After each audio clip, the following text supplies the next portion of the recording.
for Free Speech Nation, the show where I tackle the week's biggest stories in politics and current affairs with the help of my two comedian panellists and a variety of special guests. Free Speech Nation, Sunday nights from 7 on GB News, the People's Channel, Britain's news channel.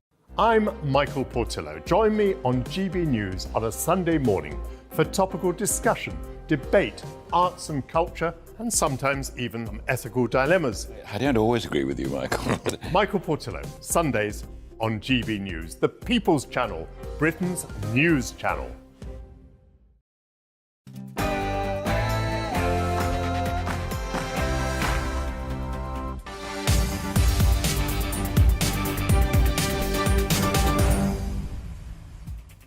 Right, people, it's 3 p.m, it's Patrick Christys, and it is non-stop today. It's a bad day for Matt Hancock. Leaked WhatsApp messages appear to show he ignored scientific advice and people with COVID were allowed into care homes. Now, is Matt Hancock the most dishonest politician ever? Should he apologise to people who couldn't hold their loved ones' hands in their final moments? Should he donate all of that I'm a Celeb fee to charity? Or actually, and this is an interesting chat to be had about, actually, is it bad journalism to have leaked these WhatsApp messages? In other news, are Harry and Meghan being evicted? Has Prince Andrew been saved from a life on the streets? King Charles is apparently set to give him the keys to Frogmore Cottage. It's not a cottage, but anyway, Harry and Meghan are outraged, supposedly. Has King Charles stuck two fingers up to his whinging youngest son? And why on earth have the police got involved after a copy of the Quran was allegedly damaged at a school in Yorkshire? Police have supposedly met with people at a local mosque to say they've recorded it as a hate incident. The boy who allegedly brought it into school is reportedly autistic as well. What on earth is going on here? Is this just a massive overreaction? We don't live in a fundamentalist Islamic country, do we?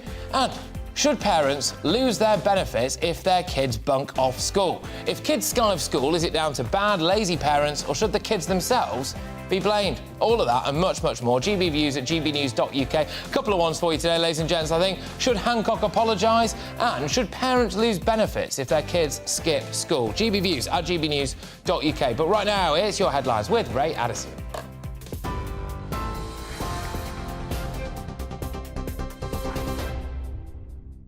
Thanks, Patrick. Good afternoon. It's 1 minute past 3. Here's the latest. Police have renewed their appeal to the public for help in locating the missing baby of Constance Martin and Mark Gordon.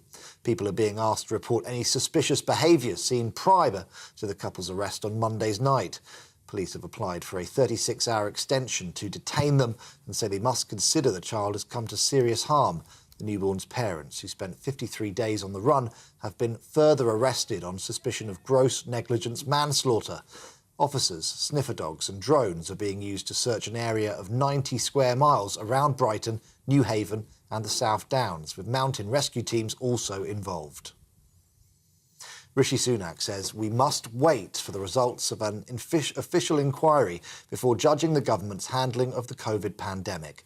It comes after The Telegraph claimed that former Health Secretary Matt Hancock rejected advice from the Chief Medical Officer to test all residents before allowing them to enter a care home. A spokesperson for Mr Hancock says thousands of his WhatsApp messages have been stolen and doctored to create a false story. Speaking at Prime Minister's questions earlier, Labour leader Sir Keir Starmer said some politicians have falsely portrayed themselves as heroes. Families across the country will look at this and the sight of politicians writing books, portraying themselves as heroes or selectively leaking messages will be insulting and ghoulish spectacle for them. At the heart of this is every family who made enormous sacrifices for the good of the country, or who tragically lost loved ones. The country deserves better. Rather than comment on piecemeal bits of information, I'm sure the honourable gentleman would agree with me, the right way for these things to be looked at is the COVID inquiry. That's why we've established the COVID inquiry. And he will know, as he has mentioned it one or two times before, that he was a lawyer in a previous life, that there is a proper process to these things. It is an independent inquiry. Some international news, and the Greek Transport Minister has resigned after two trains collided, killing at least 36 people and injuring more than 85. The intercity train was carrying over 300 passengers when it hit a freight train near the city of Larissa. The station master in charge of signalling has been arrested and charged with causing mass deaths through negligence. Firefighters say the death toll is expected to rise. Back here, UK house prices fell by 1.1% year-on-year in February, according to the Nationwide Building Society, marking the first annual decline since June of 2020. Last month, the average house price was around £257,000. Prices are now 3.7% lower than their peak in August of last year. Professor of Economics at King's College London, Jonathan Portes, says he's not surprised by these figures. We were expecting the housing market to weaken, both as a result of the general weakness in the economy and the squeeze on real incomes as a result of high inflation, but also, of course, the quite sharp rise in interest rates over the last year or so. A report by MPs says NHS England will miss key recovery targets, including for cancer treatments. The Cross-Party Public Accounts Committee says plans to tackle the COVID backlogs are already falling short and based on over-optimistic assumptions about winter health demands. It says the proportion of people receiving timely cancer treatment has actually fallen to a record low of 62%. The report also says the capacity of adult social care must improve if the recovery plan is to succeed. Well, teachers are striking today in the Midlands and eastern regions of England in a long-running dispute over pay. It's the second day of regional walkouts by members of the National Education Union, affecting around 200,000 staff. Many schools are either restricting access to pupils or have been fully closed. Mary Boosted, General Secretary of the union, says the government is not cooperating. It's a stalemate at the moment. The government says it won't talk to us until we stop the strikes. We're saying that we can't stop the strikes until they begin to negotiate and, actually start to commit to the substantial negotiations that they're promising us. We can't see why they won't begin negotiations because we want to resolve this dispute, and the only way it will be resolved in the end is through negotiations. So we can't understand why they're delaying. And new details have been discovered during cleaning and conservation work to prepare King Charles's coronation chair. Experts say they found previously undiscovered parts of a figure. It reveals more information about the chair's lavish construction 700 years after it was first made. Henry VIII, Charles I, Queen Victoria and, of course, the late Queen Elizabeth were all crowned in the historic seat. This is GB News. We'll bring you more as it happens. Now let's get straight back to Patrick.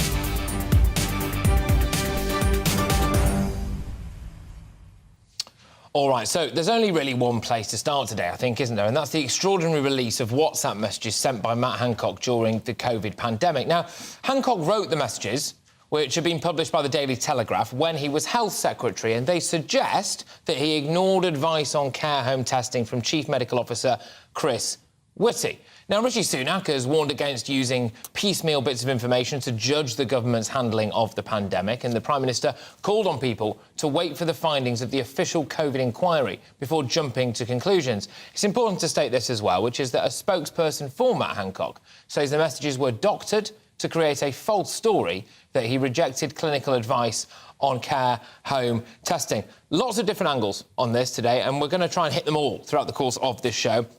Did he target his 100,000 tests a day pledge over actual patient safety? Why did he decide that it was OK for not everyone going into care homes, clearly housing some of, if not the most vulnerable people in the country, to be tested? Why was that OK? I want to know why loved ones weren't allowed to hold their dying relatives' hands in their final moments, but potentially a member of staff or anyone else, really, a workman, say, who hadn't been tested for COVID, could walk into a care home. That's the inference that I'm getting from these messages. And was it all worth it, looking at that person with dementia just pouring at the glass in their final days, not able to understand why their son or daughter or whoever was outside in floods of tears? Could they not have just gone in if Matt Hancock appeared to be OK with letting other people in anyway? It would appear, and he would deny this, But it would appear that if these things are true, then he's not been listening to the science, which does kind of rubbish the idea that we're all just listening to the science, which was a major reason why all of our freedoms were curtailed. And yes, OK, he's done a bit of a PR campaign since then, hasn't he? A bit of context, between March 2020 and Jan 2022, the figures that I've got here for the number of people who died a COVID-related death in care homes in England alone, these figures are for, is for 43,256. Well, look, to get the latest on this huge story, I can speak to GB News' political editor, Darren McCaffrey. Darren, thank you very much. A bad day for Matt Hancock, by the sounds of things. Yeah, difficult day indeed, not least of all because I think he will feel deeply betrayed by someone he regarded as a friend. That's Isabel Oakeshott, who he effectively gave these WhatsApp messages to write a book at the end of last year. She at the time spoke quite glowingly of her relationship with the former health secretary, though she's somewhat gone a little further today in terms of publishing these without clearly his permission. He says there's whole loads of legal ramifications. Isabel Oakeshott, by the way, argues in the Telegraph today that this was necessary given the delays that we're seeing to the COVID inquiry and that lessons do need to be learned pretty quickly. But aside from that personal stuff about how difficult it is for Matt Hancock personally, clearly there are also political ramifications for this as well. You've raised lots of the issues that have come out of these texts that have been revealed. We've had an urgent question in Parliament from the Labour Party trying to push the government essentially on this. And the government's response fundamentally is, hold on a second, these are piecemeal WhatsApp messages, only one part of a much wider story. Yes, of course, Matt Hancock was then the Health Secretary and he was messaging people, but there's a whole load of other kind of departments involved in this. There are ministerial aids, there are documents. You cannot jump to conclusions about what the government was doing at that time simply based on some WhatsApp messages, even if there are thousands of them. When it comes to the substance, particularly around care homes, again, there's at least a recognition from the government that there was limiting testing back at the start of the pandemic. The government simply didn't have the ability to test lots of people. Decisions needed to be made and they decided to prioritise those people emerging from hospitals rather than those in the community. Now, clearly, there are big questions there, aren't there, as well, not just least of all about whether the government was prepared properly for a pandemic. I think what's interesting politically is the government at the moment seem to have the back of Matt Hancock, if you like, as I say, saying that there is lots more information to come out. There is this full independent inquiry about the start at some stage. That's what the Prime Minister was saying, that there should be due process. People can't jump to conclusions. But this is only the start, Patrick. We know the Telegraph have got access to all these WhatsApps. There are thousands and thousands and thousands of them. Questions around PPE procurement, about other government decisions as well. And this could get very, very tricky in the days to come. But at the moment, the government's saying, hold off a second. There's an inquiry going to take place. You can't judge us simply on Matt Hancock's WhatsApp messages. Yeah, look, Darren, thank you very, very much. Darren McCaffrey, our political editor from Westminster, where it's fair to say it's kicked right off there. He did allude to the fact, of course, that the journalist in question, Isabel Oakeshott, I know Isabel, I think she's great, actually, really, to be honest with you, saw fit to leak these messages, etc. There is a question to be had, isn't there? And we're going to talk about that a bit later on, about whether or not that's a done thing, whether or not that was OK. She's obviously of the mind that it was absolutely 100% justified because she wants to try to speed up the COVID inquiry and have it done in the proper context and not a whitewash, etc. There's a discussion to be had there, so we'll have that a little bit later on. But I think the central issue today, really, is about the role that care homes play, patient safety, and whether or not, I think all too often in this country, we throw old people under the bus, don't we? We don't seem to care too much about the elderly. And is this actually just that ideology laid bare? Is that people in care homes didn't really matter? The country was in absolute crisis and carnage. These old people are maybe already on their way out, bless them, so we won't do everything that we can to protect them. Despite the fact, of course, that Matt Hancock standing before us going, I've hit my target, 100,000 tests a day, oh, isn't this great? OK, we're throwing a protective ring around the care homes, our loving arms around care homes, and all the while people essentially were allowed to wander in and out of them, it would appear, without a COVID test. Well, the actual relatives of people who were in care homes, many of those people, by the way, in care homes already had COVID. So the idea that you're going to give it to them, of course, doesn't really mean anything because they've already got it, and their loved ones weren't able to hold their hands in their dying moments. I wonder how many of those elderly people would have run the risk as well of actually getting COVID and falling seriously ill from it. if they were given the opportunity to have some time with their loved ones? These questions, of course, are hypothetical, but I think they raise their head today, don't they? GBviews at gbnews.uk. Now, the National Care Association represents small and medium-sized care providers across the UK, and I'm very pleased to say their Vice Chair, Joyce Pinfield, joins me now. Joyce, thank you very much. I believe Joyce is there, is she? Oh, she's coming in just a second. We'll keep your views coming in, obviously. There we go, Joyce. Ah, there we go. Better late than never. There we go. Right, so let's just go broad brush initially. Your initial reaction to the idea that Matt Hancock appeared to ignore Chris Whitty's advice about testing everyone who came in and out of care homes. Your views on this? Well, of course, we lived through it. We knew what was happening, and we were told that we were there to try and help the NHS to make more space for people who had COVID. But of course, they seem to forget that we are looking after the most vulnerable people in society. Social care was already in crisis with staff shortages, underfunding, and yet we were there asked to look after people coming out of hospital, and therefore we should have been protected that these people coming out of hospitals were tested and definitely didn't have COVID. And this did not happen. In fact, we didn't even have PPE. Joyce, can I just ask here, because I need a bit of clarity on this. You were absolutely at the coalface of it. The line today is that Matt Hancock thought and asked for everyone coming out of hospitals to be tested into care homes, but other people coming into care homes, etc., wouldn't be. Is that true? Is that what actually happened in your experience? Well, in my experience, of course, we have always had problems with any infection that comes into a care home. So we have always taken precautions, tried to obtain PPE, put infection control measures in place, whether it was norovirus or winter seasonal flu. So we were, in actual fact, already had some idea of how we needed to cope. But of course, COVID was something that none of us had ever faced before. And the beginnings of it really did frighten us all. It really did frighten us all. And with the NHS needing to free up beds, and social care was there to help them. So therefore, we should have been protected. But at the beginning of this, we were even given guidance that there should be very little transmission within the community setting. We were just to help the NHS by freeing up those beds. We weren't even allowed PPE. They did have supply of PPE, but the minimal amount they brought to us was often out of date or of no use. So we all had to try and find our own. Yeah, as far as you're concerned then, not even the bit that was supposed to have been done, which is making sure that people who come directly from hospitals into care homes don't have COVID or test negative for COVID, in your opinion, not even that was being done. In light of that, given that Matt Hancock was grandstanding saying, I've hit my 100,000 target, and may, by the way, have prioritised that over patient safety in care homes, a front page on the newspapers and his ability to say it. Do you think that Matt Hancock is maybe the most dishonest politician you've ever come across? I can't comment on that. I don't know, the politicians at all to be able to comment in that area. We just know that as social care, we were literally told that a ring of steel would be put around us.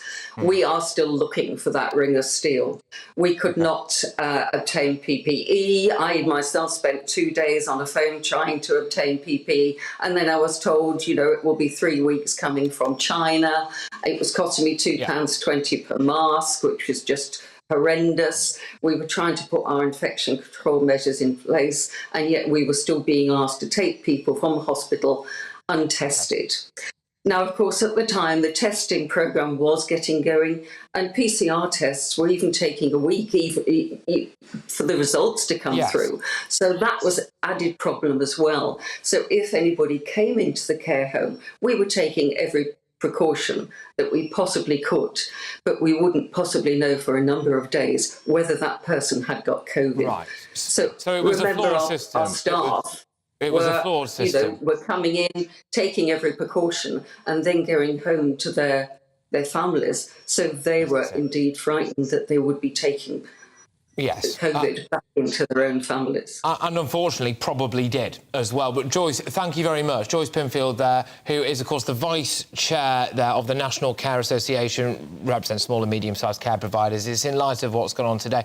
Now, this is a completely hypothetical question. I'm going to put it, I think, to my next guest very shortly, which is, in light of the fact that, despite saying that there was a ring of steel around care homes, there obviously wasn't. And, in fact, basically, it was let to rip, wasn't it? COVID just let rip in care homes, and it was, in one way or another, pretty much allowed to do so, OK? In light of that, should relatives have been banned from seeing loved ones in care homes face-to-face, if they knew all along that actually nothing was really being done, too much anyway, to stop the spread of it in care homes, should they have just let relatives in to hug their loved ones as they died? GBViews at gbnews.uk. Joining me now is the former Health Secretary. It is Stephen Dorrell. Stephen, absolute pleasure. Thank you very much to have you on the show. Yeah, the reaction to this today has been, let's be honest with you, pretty bad.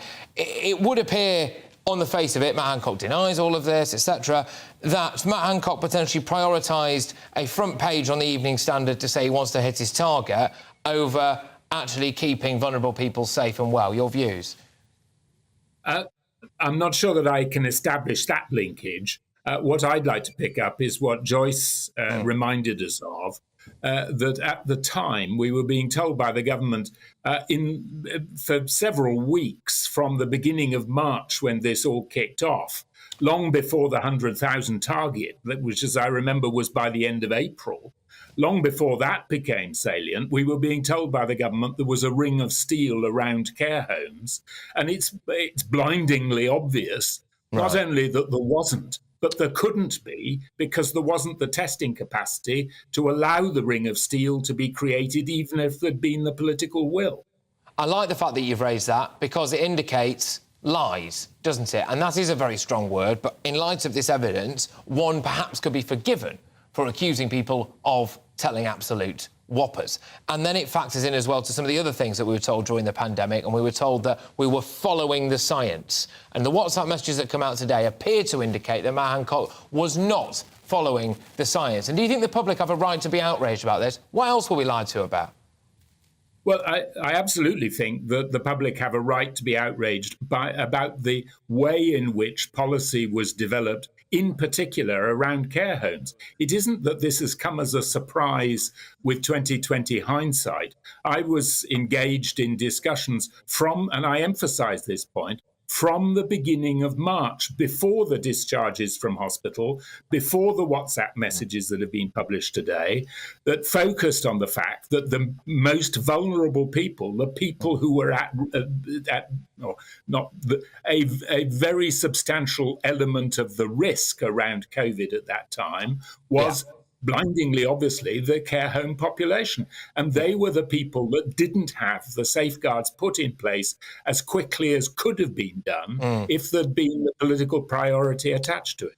Now, let's just talk about the fact that this information has been leaked. Now, Matt Hancock again says it's doctored, it's not true, and all of this stuff, and we'll have to let that play out, OK? But the fact is that some messages have now been leaked, and quite a lot of them, it would appear. You, in your capacity as a former Health Secretary, I don't know whether or not, if you'd have been in charge during the pandemic, you'd have decided to try to release a diary book on it anyway. But you will have had a lot of interaction with journalists. Now, do you think that this journalism is good and necessary, or does it potentially break a code of ethics? I say this through gritted teeth because I do know Isabel, and I quite like the fact the information's out there. But how do you feel about it? I'm uneasy about it, but I think it actually... You're right, I would, of course, throughout my time in politics, dealt with journalists on a day-by-day basis. I always did it on the basis that as a minister, you have an obligation to deal with journalists. It's part of accountability to explain what you're seeking to do. But you should never make the mistake of assuming that however good your personal relationship with a journalist may be, and I hope my relationships were reasonably good, however good they may be, the journalist is not on your side as a politician. The journalist is there to call you to account. So I think it's slightly surprising, to put it no stronger, that Matt Hancock saw fit to provide these WhatsApp messages to a journalist whose job it is to call him to account. Well, and he's trying to rehabilitate himself in a big way. I've been given a platform to do that on Amnesty to get me out of it.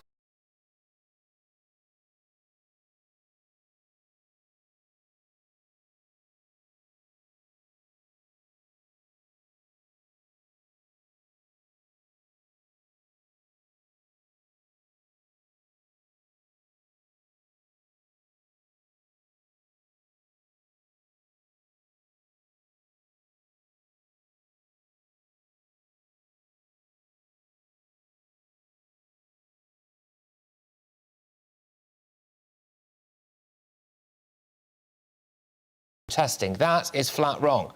On April the 14th, Matt received a response to his request for advice from the Chief Medical Officer that testing was needed for people affected.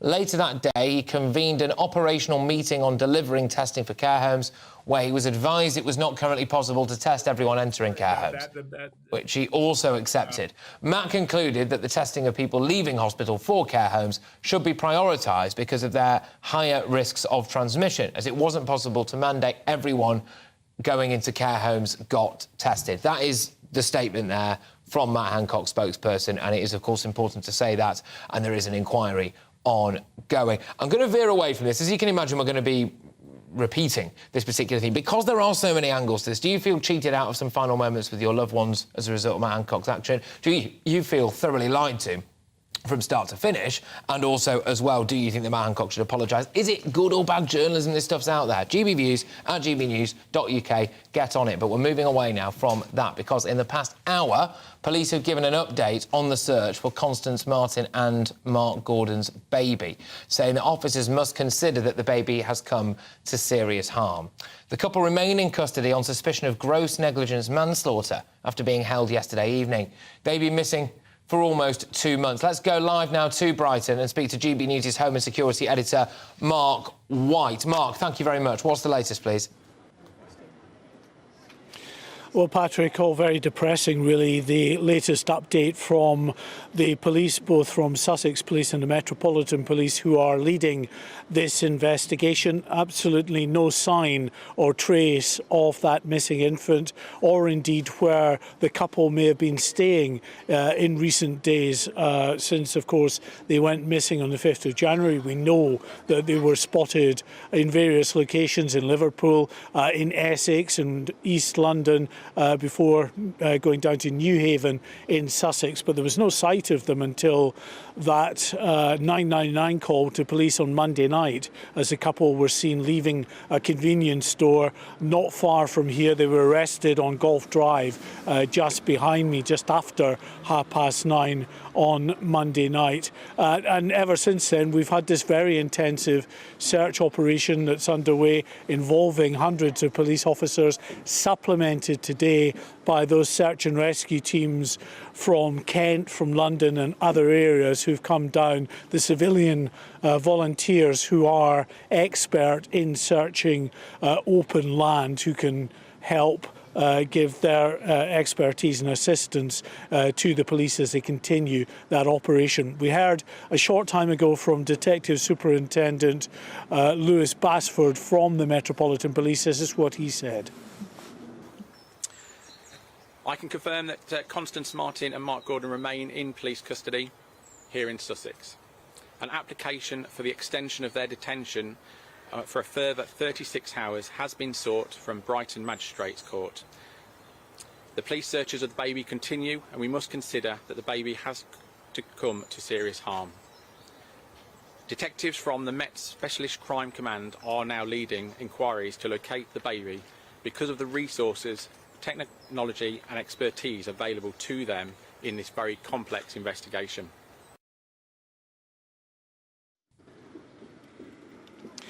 So that 36-hour extension that's being applied for at the moment will give them, of course, more time to question this couple. But I have to say, from what the police have been saying, they have not been cooperating with officers thus far, which is a real head-scratcher as to why they won't speak to the police.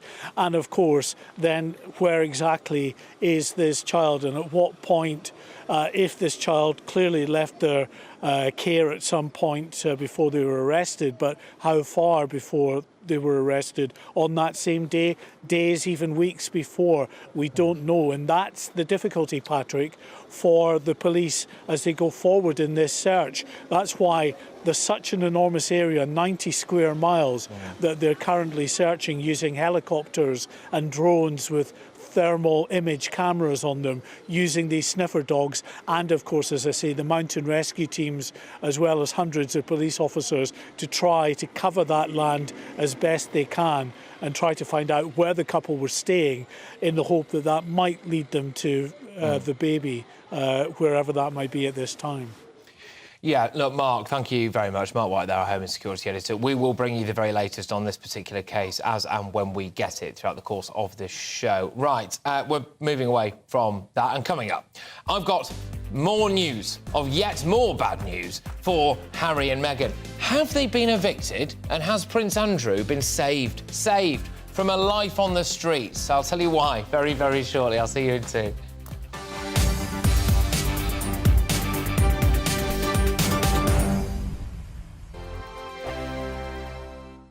It's all about family, being in people's living rooms, all the interaction and getting to know who our viewers and listeners are. When I was young, my dad used to say, "Nana, stop arguing." I wanted an outlet that would enable me to give my opinion. People are going through a really hard time right now, and I know that you don't feel like you're being listened to by the establishment. I came to GB News because it's the People's Channel, and I want the audience to have their say on the events of the day. We're dynamic. We do something different. Democracy shows that the wisdom of the nation is in its people. I get to travel to find out what the story is from a personal perspective. The British people aren't fools. We know when we're not being told the full story. We've got to work out how Britain moves forward from this. It's the best country in the world. The establishment had their chance. Now we're here to represent your views. Britain's watching. Britain's watching. Britain's watching. We're proud to be GB News. The People's Channel. Britain's news channel. Monday to Thursday, 9 p.m. till 11 p.m. Join me, Dan Wootton. I'll bring you the sharpest takes and hottest debates. Do you not believe in prison? I don't believe in prison. I'm completely stunned. I guarantee you there'll be no spin, no bias, no censorship. I actually was personally quite offended by it. And no reason to go to bed. So I guess they've always been quite woke. That's Dan Wootton tonight on TV, radio and online. Monday to Thursday from 9 p.m. till 11 p.m. on GB News. The People's Channel, Britain's news channel. Hello, I'm Michelle Dewberry, and you can join me every weekday 6 till 7 on Jubes and Kerr. You're an inspiration to us all. Clip that bit off. Well, you are. That's my ringtone. My political ambitions those days are gone, I can tell you. She's only teasing. Go on. He's probably going to want to lay down now. I'll give him 2 minutes to have one. Let's respectfully disagree. That's what we like on Jubes and Kerr. Come and join us. GB News, the People's Channel. Michelle Dewberry, weekday evenings at 6 o'clock.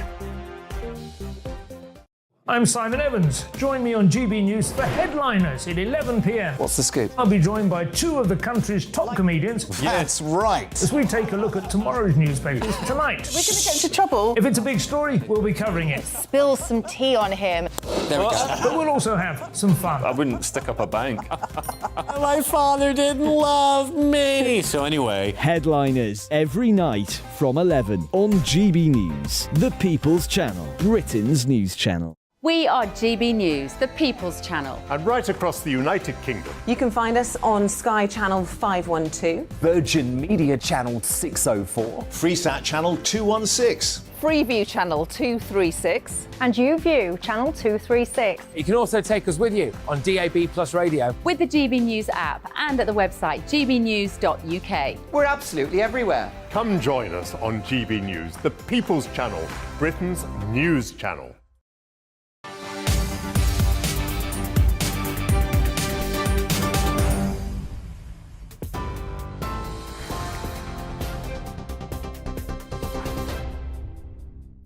Good afternoon, it's 3:33. I'm Ray Addison in the GB newsroom. Police have renewed their appeal to the public for help in locating the missing baby of Constance Martin and Mark Gordon. People are being asked to report any suspicious behaviour seen prior to the couple's arrest on Monday night.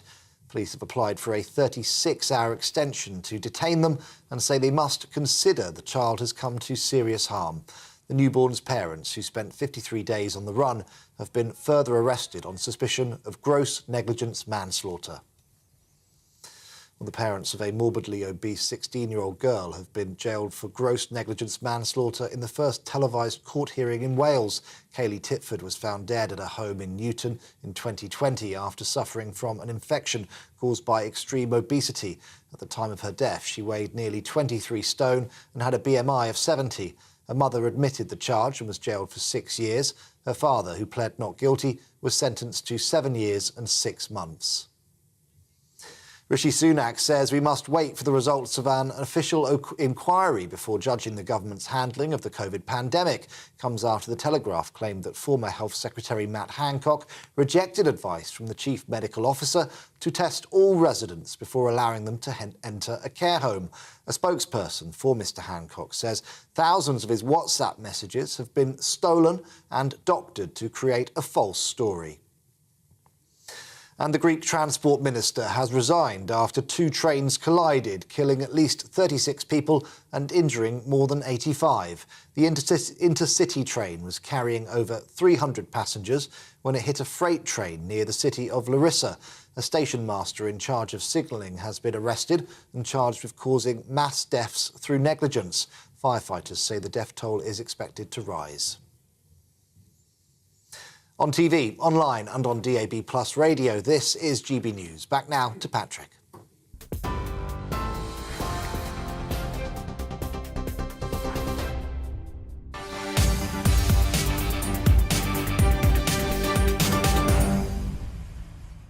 OK, loads to get stuck into. Just want to throw ahead to something I've got coming up very, very shortly, which is, have Harry and Meghan been evicted from Frogmore Cottage? It's not a cottage. And will Prince Andrew get it, saving him, of course, from a life on the streets? We'll talk about all of that. I imagine that's going to be frosty if they do decide to come to the Coronation. So there is that. Also, Jeremy Clarkson has reportedly been axed from Who Wants to Be a Millionaire? And there's a bit of a link in those stories, isn't there?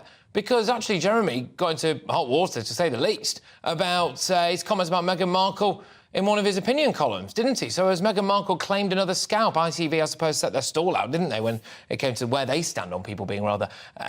well, what we should say, opinionated about Meghan Markle. So we'll talk about all of that. I am also going to talk about a story that I think will get a lot of you going, has got a lot of you going, about a school in Yorkshire where a child reportedly brought in a copy of the Quran and that Quran got damaged, and just cue mass outrage, police getting involved, there's a hate incident, there's meetings with people at mosques, apparently. I just wonder what's going on there, really. What is going on there? Is it a massive overreaction? We'll talk about all of that. But, yeah, just before we do all of that, a warning for you now that this story that we're going to cover now may contain distressing content. So the parents who neglected their disabled daughter to the point that she died in her own filth, weighing 23 stone, has been jailed. They've been jailed. The judge handed the parents sentences of 7 years and 6 months and 6 years, respectively. I'm going to go now for more detail on this, live to Swansea Crown Court, where our national reporter, Theo Chicomba, is. Theo, thank you very much. What is the latest, please? Well, this afternoon, the parents of 16-year-old Kaylee Titford were sentenced after being found guilty of gross negligence manslaughter. Her mother, Sarah Lloyd-Jones, was sentenced to 6 years in prison, and her father, Alan Titford, was sentenced to 7 years and 6 months. And this afternoon, the judge stated that they were both responsible for their daughter's death. Everything she could do for herself, she did. But she died just after her 16th birthday. You, Sarah Lloyd-Jones, her mother, and you, Alan Titford, her father, caused her death by shocking and prolonged neglect over lockdown. In October 2020, a grandparent called 999. 999 then called Kaylee's home, where her father spoke into the phone to an operator. And on that day, on the 10th of October, they found a paramedic went into her room and they found her face. The paramedic told the family, "I'm ever so sorry, there's nothing I can do." Shortly after that, police officers arrived to the property and they described her room as the It filled the room, the smell in the room, and rotting flesh. We understand she died after suffering from inflammation and infection from ulcerations caused by obesity and mobility. When her body was examined, maggots were found on her body, which they believe were there in the days leading up to her death, and maggots were subsequently found in the examination on her bed shortly after, when her body was removed. During the trial, which lasted 2 weeks or so, from January into February, her father, Alan Titford, claimed at trial that Sarah Lloyd-Jones, her mother, was responsible for Kaylee's care, and when he was asked, he let his daughter down so badly, the removals worker said, "I'm lazy," in his own words. The court heard that her mother, Sarah Lloyd-Jones, had an average intellect and poor coping strategy, but they accepted that both of them should have done better. And of course, today the court heard about that period from when lockdown began in March 2020, leading up to October. And we also heard that investigations have found that they spent over £1,000 in fast food, so there was no duty of care when it came to her health. And just a reminder, her mother was sentenced to 6 years and her father, Alan Titford, 7 years and 6 months. Goodness gracious me. Theo, thank you very much for bringing us the latest updates on that. Theo Chikomba there, who is our national reporter, who's outside Swansea Crown Court. I mean, it makes you absolutely sick, doesn't it? But, right, well, look, we're gonna move on from that now and something a little bit different, it's fair to say. It's a case of another day and another setback for Harry and Meghan. Now, it's been reported they're going to be evicted from their UK home. And would you believe that the King has supposedly offered it to Prince Andrew? The couple were given Frogmore Cottage, which is, by the way, not a cottage, by the Queen as a wedding gift. We can get some reaction on this now and also tie it in a little bit with another story I'm going to be talking about later on with Jeremy Clarkson, etc. Although first, I'm going, of course, to Cameron Walker, who's our royal reporter. He's in Windsor. Thank you very, very much. But before we talk about that story, actually, I believe that you were originally there. It's non-stop royal news, this. You were originally there for a special day for Wales. Go on. Yeah, it's the gift that keeps on giving, Patrick. Yes, well, there may be a national leaks shortage, but most certainly was not a leak shortage inside these barracks behind me, because the Prince of Wales, as the new colonel of the Welsh Guards, was presenting the leaks to the soldiers here of the 1st Battalion Welsh Guards. It's the first time he's actually visited the troops since gaining that new military title from His Majesty the King shortly after Queen Elizabeth II's death. Now, after the event itself, which actually, before I talk about that, I must mention, actually, a lot of them were quite jet lags because they had just come off of jungle training in Jamaica and had flown back specially for this 24 hours or so ago. But the parade was pretty spectacular, I must say. And the Prince of Wales actually mentions jungle training in his speech because he trained with the Welsh Guards just after his A-levels, and he was actually in a jungle in Belize when he found out his A-level results. So he talked to the troops here about his fond memories of that and talks about a sense of family and comradeship, which really got him through those difficult times out training. The Princess of Wales actually also received flowers from a little girl here, and I actually spoke to Crystal, is the mother, who's a wife of a troop who works at the 1st Battalion Welsh Guards, and she recalled fond memories of Anglesey, and this is what the Princess of Wales told her. We mentioned about Anglesey, so yeah, and that she misses Anglesey and that she'd love to take the children there to show them around, yes, which is lovely. Yeah, of course, and I think as well for us it's our heritage as well, so even being away from Wales, it's nice to have something to celebrate and who we are and where we're from and things like that as well. So it's a big day, so day off school for Elsie and a day off work for me. The flower is called daffodil because daffodils only grow when it's springtime and near St David's Day. Oh, well, there we go. That was lovely, wasn't it? I like the fact that you said as well that King Charles was a jungle in Belize when he found out about his A-level results. I was in a Wetherspoons in Fallowfield, so different lives, I suppose, different lives. But Cameron, can we talk a little bit about this potential Harry and Meghan eviction? What's going on there? Yeah, a pretty interesting and surprising story, actually. Now, according to The Sun, although it seems to be backed up by many other reports in the last 12 hours or so, Prince Harry, following the release of his memoir, which, as we have seen, criticised several members of the royal family, and the royal family are not commenting on the memoir, but reportedly, the King has asked Prince Harry and Meghan to leave Frogmore Cottage, which is the UK residence that they still have on the private guarded Windsor estate. Now, The Sun also reports that the King has offered Frogmore Cottage to Prince Andrew. Now, Prince Andrew, in another report, is reportedly basically having to leave his current home of Royal Lodge, which is this massive mansion, again on the Windsor estate, because King Charles is cutting his 250 grand reported annual allowance, and he wouldn't be able to afford the upkeep. So the King's offered him Frogmore Cottage, but that means that Harry and Meghan no longer have a home in the United Kingdom. But according to reports by journalists who, let's say, perhaps are sympathetic to Harry and Meghan are pretty shocked that this has happened, and reportedly a couple of members of the royal family are also pretty shocked that this has happened. Buckingham Palace are not commenting, and from the line I'm getting is it's very much seen as a private family matter, but nonetheless I think it just shows the state of relations within the royal family, Patrick.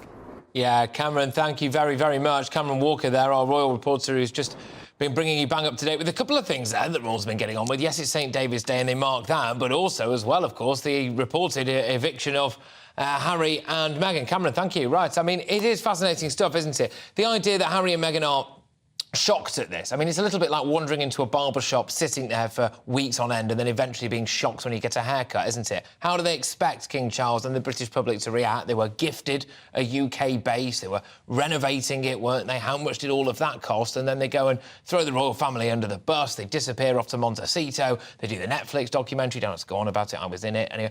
They do the Netflix documentary, they do Oprah, they do all of this stuff, and then all of a sudden they're shocked when the King decides, actually, I don't really want you to have this grace and favour pad anymore. So there we go. We will be talking about that much, much more throughout the course of the show. And another slightly royal angle as well, which is actually Meghan Markle might have claimed a scalp. And Jeremy Clarkson, we are hearing anyway, has supposedly been axed from Who Wants to Be a Millionaire. So we're going to get stuck into that because, of course, he did some quite strong stuff about Meghan Markle. Is this ITV yet again getting involved, taking Meghan Markle's side? But next, we will get the latest on the case of the copy of the Quran that was slightly damaged, apparently, at a school last month.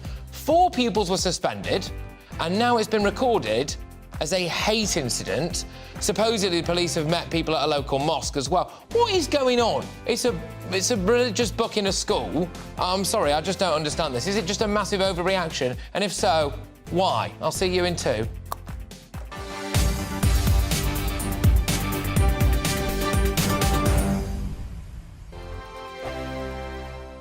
I joined GB News because I was sick and tired of not hearing my views being represented, not just mine, but so many people that I knew and spoke to. I just couldn't get my voice out there. I couldn't say anything, I couldn't do anything. Whatever the narrative was, I kind of had to follow it. GB News is there to provide a voice for those who have been ignored by the establishment media. We think different things, we've got a different style. GB News is here to be optimistic and positive about the future. It's real kind of dynamic and flowing, with the audience very much at the heart of it, like a big family. Here at GB News, we talk about the things that matter to you. Hearing the voices from right across our towns and cities, especially our towns. All sides of the argument represented with a heavy dose of opinion. We're on a mission here to make a difference. And the GB News family really is here for you, and whatever time of day you can watch or listen. Britain's watching. Britain's watching. We're proud to be GB News, The People's Channel. Britain's news channel. Hello, I'm Michelle Dewberry, and you can join me every weekday 6 till 7 on Jubes and Kerr. You're an inspiration to us all. Clip that bit up. Well, you are. That's my ringtone. My political ambitions are, those days are gone, I can tell you. She's only teasing. Go on. He's probably going to want to lay down now. I'll give him 2 minutes to have one. Let's respectfully disagree. That's what we like on Jubes and Kerr. Come and join us. GB News, The People's Channel. Michelle Dewberry, weekday evenings at 6 o'clock. Westminster is going around in ever-decreasing circles, followed by the media. Britain is broken. How on earth did we get into this mess? But more importantly, how do we get out of it. Join me at 7 p.m, Mondays to Thursdays on Farage. Here on GB News, we will have open, rational debate. We've got to work out how Britain moves forward from this. Join us here on GB News, the People's Channel. Britain is watching. Hello, it's me, Jacob Rees-Mogg. Tune in tonight at 8 p.m. for State of the Nation. Tonight, joining me is the former chief Brexit negotiator, the Lord Frost, who will give us a taste of what it was like in the EU's negotiation room. Plus, the former editor of The Sun, Kelvin Mackenzie, will be here to provide one of his infamous rants. All that coming up and much more at 8 p.m. on State of the Nation.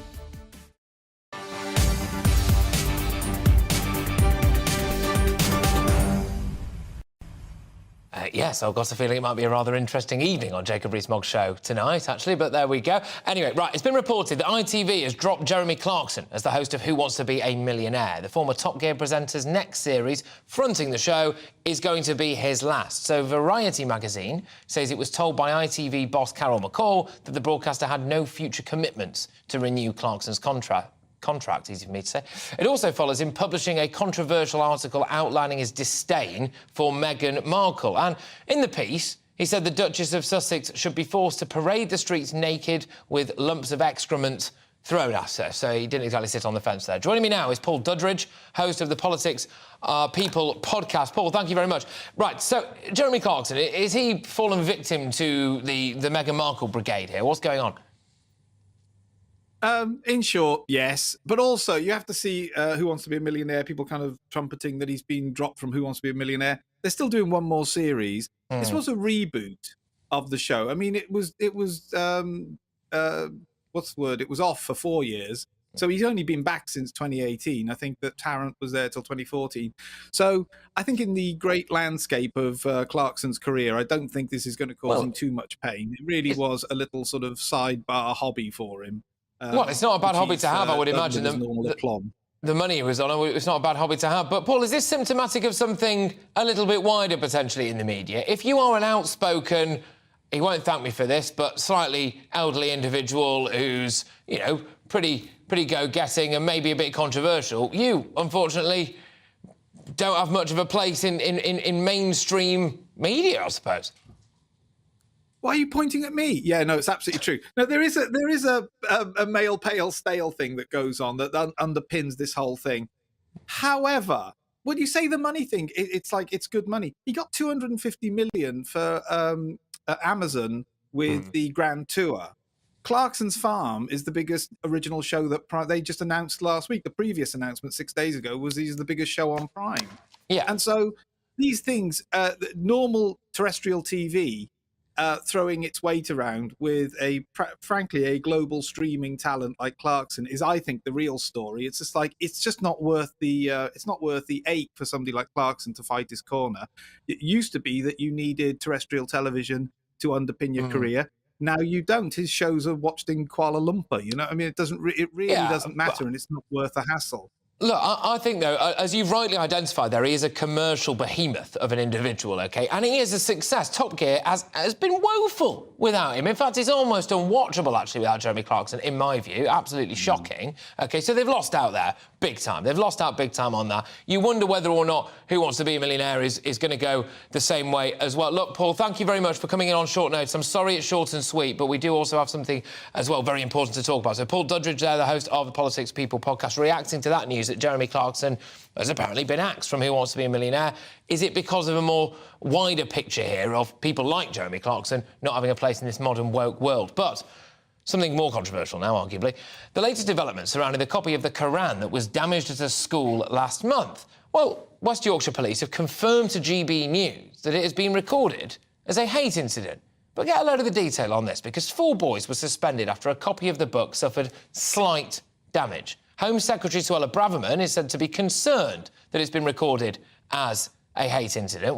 West Yorkshire Police also told us that they're satisfied that no criminal offences were committed. We've got a school full of young people, one of whom, in relation to this, is reportedly autistic, comes in, a religious book, yes, but a book nonetheless gets damaged, and we have police involvement, suspensions from schools, supposedly meeting at local mosques to calm tensions. What's going on? What country are we living in? With me now is Jess Gill, who's the host of Reasoned UK. Jess, thank you very much. Is this a massive overreaction from the police? And if so, why?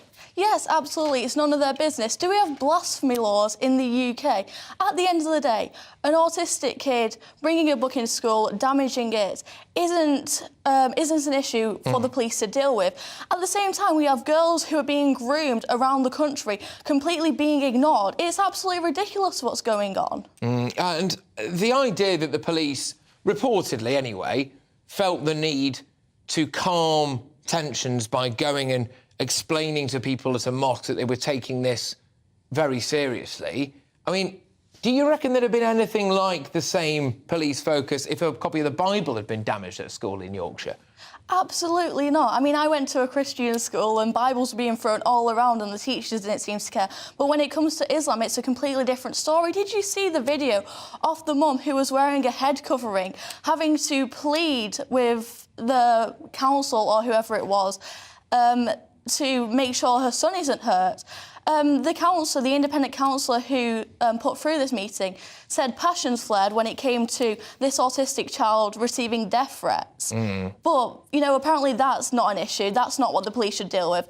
But him damaging a Quran is. How does this make sense? Does it point to you, in your view, that maybe the priorities are a bit wrong here? We have seen other incidents, so the Batley Grammar School incident comes to mind massively, and there are others as well, where there appears to be a very heavy-handed response from certain elements. It's important to say, by the way, I do actually want to say this, I think there will be elements, huge elements, of a Muslim community in that area and beyond who really wish this wasn't happening, who, frankly, they don't need this in their lives and probably scratching their heads as to think why some people have caused such a big hoo-ha about it, and they don't need this kind of hassle, right?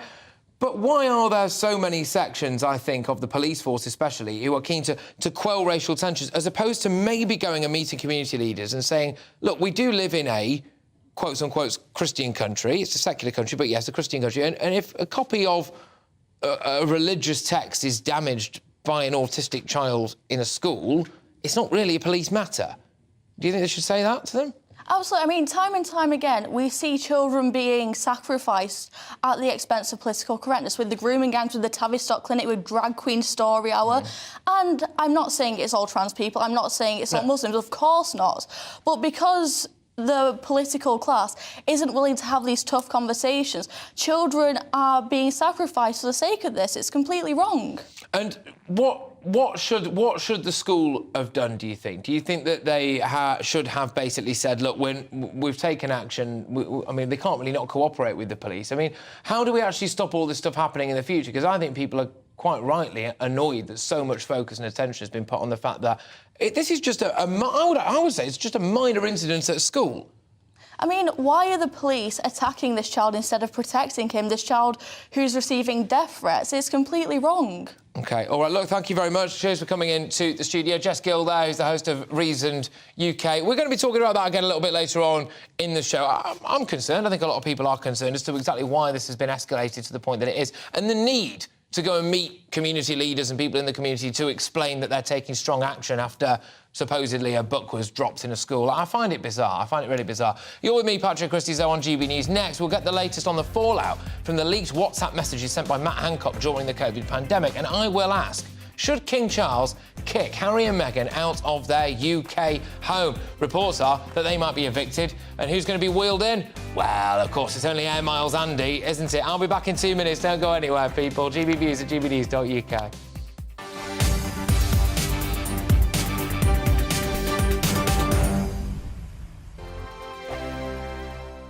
First and foremost, I am a GB News fan, and I was before I was working here. Just love the fact that we're asking the questions that a lot of establishment media won't ask. With a bit of a twist, we not only want to inform you, but we want to keep you entertained. It's worth the drive because you get in and the team's all ready and waiting, they're itching to go, and it's a proper little family. GB News is the people's channel. It's the audience that makes the programme sing. We're giving our viewers and our listeners a voice. I see the thousands of your letters, tweets, emails, you name it, coming in. Britain is broken. How on earth did we get into this mess? But more importantly, how do we get out of it. The establishment had their chance. Now we're here to represent you. It's time for something different.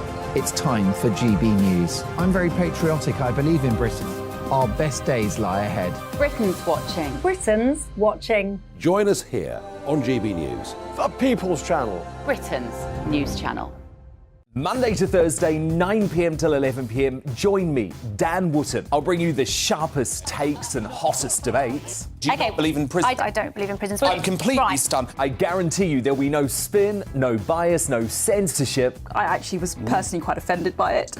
And no reason to go to bed. So I guess they've always been quite woke. That's Dan Wootton tonight on TV, radio and online. Monday to Thursday from 9 p.m. till 11 p.m. on GB News. The People's Channel, Britain's news channel. I'm Simon Evans. Join me on GB News for Headliners at 11 p.m. What's the scoop? I'll be joined by two of the country's top comedians. That's right. As we take a look at tomorrow's newspapers tonight. We're going to get into trouble. If it's a big story, we'll be covering it. Spill some tea on him. There we go. But we'll also have some fun. I wouldn't stick up a bank. My father didn't love me. So anyway. Headliners every night from 11 on GB News, the People's Channel, Britain's news channel.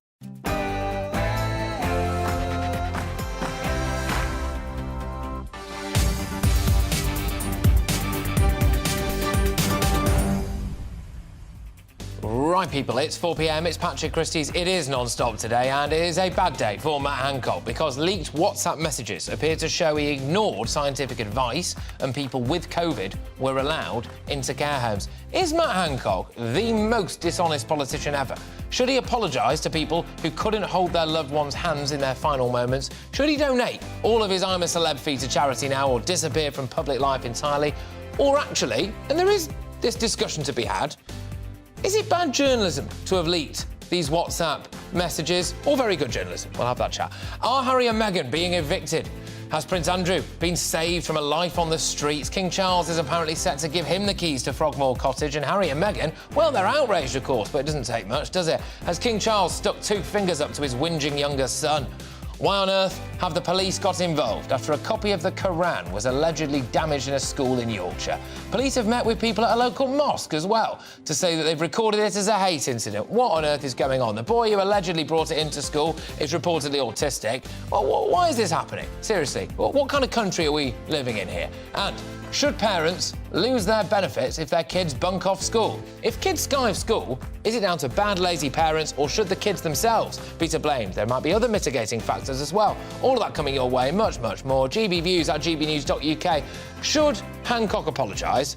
And should parents lose their benefits if their kids skip school? GBviews at gbnews.uk. But right now, it's your headlines with Tatiana Sanchez.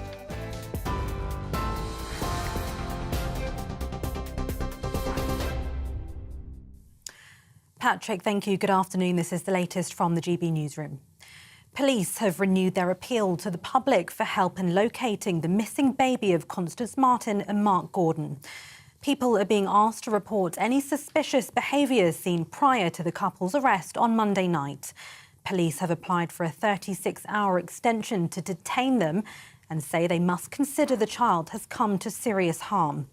The newborn's parents, who spent 53 days on the run, have been further arrested on suspicion of gross negligence manslaughter.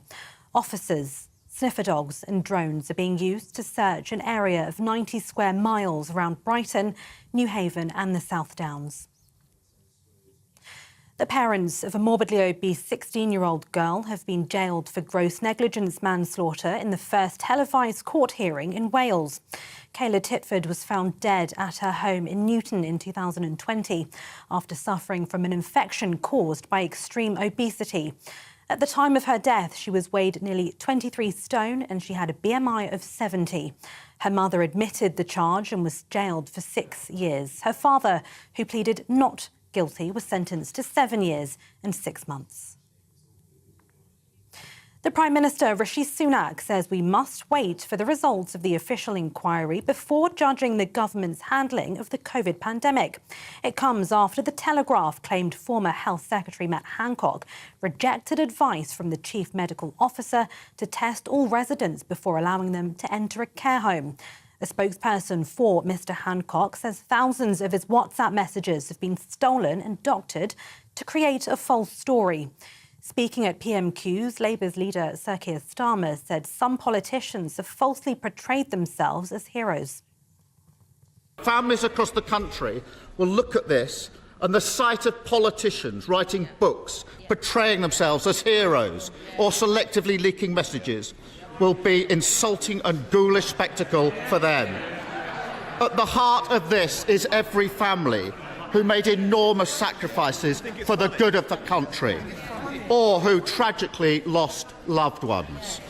The country deserves better. Rather than comment on piecemeal bits of information, I'm sure the honourable gentleman would agree with me, the right way for these things to be looked at is the COVID inquiry. That's why we've established the COVID inquiry. And he will know, as he has mentioned it one or two times before, that he was a lawyer in a previous life, that there is a proper process to these things. It is an independent inquiry. The Greek Transport Minister has resigned after 2 trains collided, killing at least 36 people and injuring more than 85. The intercity train was carrying over 300 passengers when it hit a freight train near the city of Larissa. A station master in charge of signalling has been arrested and charged with causing mass deaths through negligence. Firefighters say the death toll is expected to rise. A report by MPs says NHS England will miss key recovery targets, including for cancer treatments. The cross-party Public Accounts Committee says plans to tackle the COVID backlogs are already falling short and based on over-optimistic assumptions about winter health demands. It says the proportion of people receiving timely cancer treatment has fallen to a record low of 62%. The report also says the capacity of adult social care must improve if the recovery plan is to succeed. Teachers are striking today in the Midlands and eastern regions of England in a long-running dispute over pay. It's the second day of regional walkouts by members of the National Education Union, affecting 200,000 staff. Many schools are either restricting access to pupils or fully closed. Mary Bousted, General Secretary of the NEU, says the government is not cooperating. It's a stalemate at the moment. The government says it won't talk to us until we stop the strikes. We're saying that we can't stop the strikes until they begin to negotiate and, actually start to commit to the substantial negotiations that they're promising us. We can't see why they won't begin negotiations, because we want to resolve this dispute, and the only way it will be resolved in the end is through negotiations. So we can't understand why they're delaying. Now, new details have been discovered during cleaning and conservation work to prepare King Charles's coronation chair. Experts say they found previously undiscovered parts of a figure. It reveals more information about the chair's lavish construction 700 years after it was made. Henry VIII, Charles I, Queen Victoria and the late Queen Elizabeth were all crowned in the historic seat. This is GB News. We'll bring you more news as it happens. Now it's back to Patrick.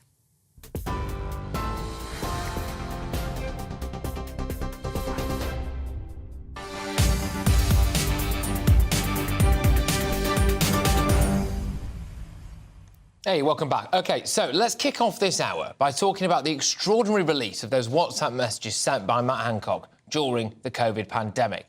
Hancock wrote the messages, which had been published by the Daily Telegraph when he was Health Secretary, and they suggest that he ignored advice on care home testing from Chief Medical Officer Chris Whitty. So not exactly following the science there. How many times did we hear that? We're following the science, and that's why we all have to be shackled to our own bedroom radiators, for goodness sake. Rishi Sunak has warned against using piecemeal bits of information to judge the government's handling of the pandemic, and the Prime Minister called on people to wait for the findings of the official COVID inquiry before jumping to conclusions. A spokesperson for Hancock says the messages were doctored to create a false story that he rejected clinical advice on care home testing. So many different angles to get stuck into today. We're going to try and do all of them.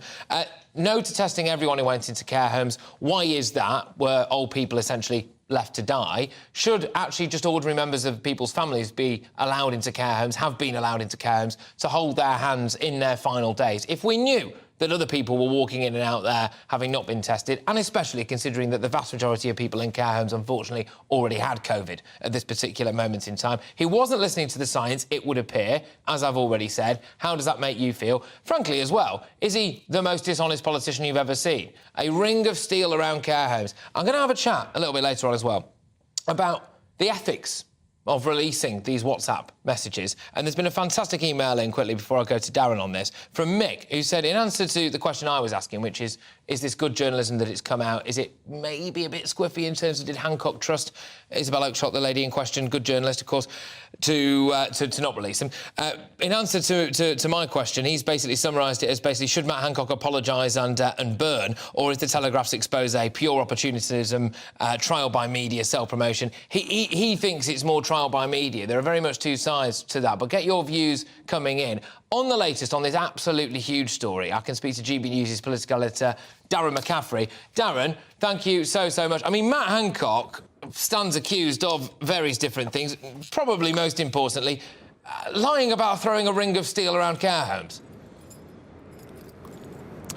Yeah, and this all kind of comes back in many regards, Patrick, to Britain's testing ability at that stage. Now, it is pretty clear from what we see from these texts, if you judge them merely on the texts, the advice was that those going into care homes should be tested from both hospitals and indeed from within the community. Now, that didn't happen.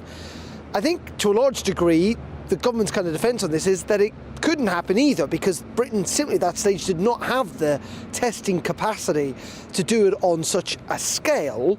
And that is why they're suggesting that in the end it was not possible for that to happen. But, you know, when you look at those messages, it does seem clear that is something the government did want to happen. It's something, as you say, the scientists were suggesting should happen, but in the end, it did not. Now, the government's defence in all of this is, hold on a second, this is part of a much wider picture. We cannot base our decisions, or indeed retrospectively what happens around COVID-19 and the government's responses, just based on Matt Hancock's WhatsApp messages, even if there are thousands of them. And you're right, it is quite extraordinary reading them. I mean, there's messages to the Prime Minister, to Dominic Cummings, to Sir Patrick Vallance, Chris Whitty and others, and it's just interesting reading the texts themselves. However, at the moment, there was an urgent question in Parliament earlier on today, the government effectively sticking by the line that they will defend what happened within government back in 2020 and during the pandemic, but also the people need to wait for this COVID inquiry. And in fact, we actually have heard from Baroness Hallett. She is heading up that inquiry today. She didn't mention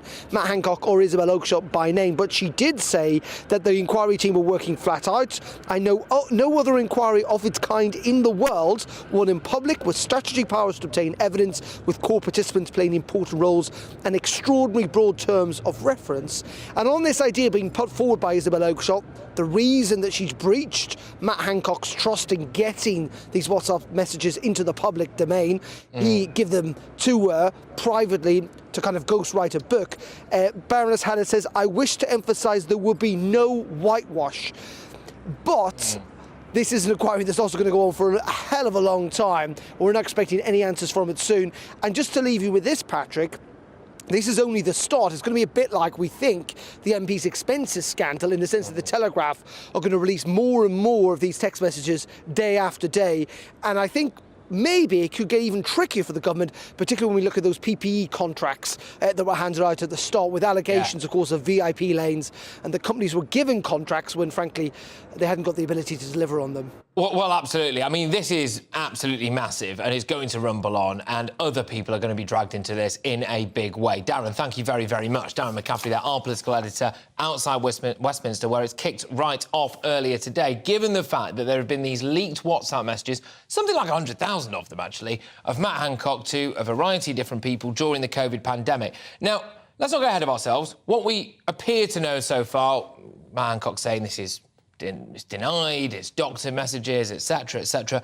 What is in the public domain at the minute appears to suggest that Matt Hancock was advised by Chris Whitty, so from the scientific point of view, that everyone coming into care homes, everyone, not just patients coming out of hospitals into care homes, anyone should be COVID tested, OK? And Matt Hancock was so focused on his target, his big, bold target of 100,000 community tests every single day, that it would appear that he decided not to do that because he wanted to hit his own target. He wanted to get the good publicity. He wanted to be on the front pages of the newspapers looking like an absolute hero. Meanwhile, if we take that to its natural conclusion and people in care homes were put at risk, people died. And also, if he knew that people in care homes had COVID and that people potentially with COVID were allowed in and out of those care homes, why, oh why, were relatives not allowed to sit near their dying, elderly, maybe Alzheimer's-riddled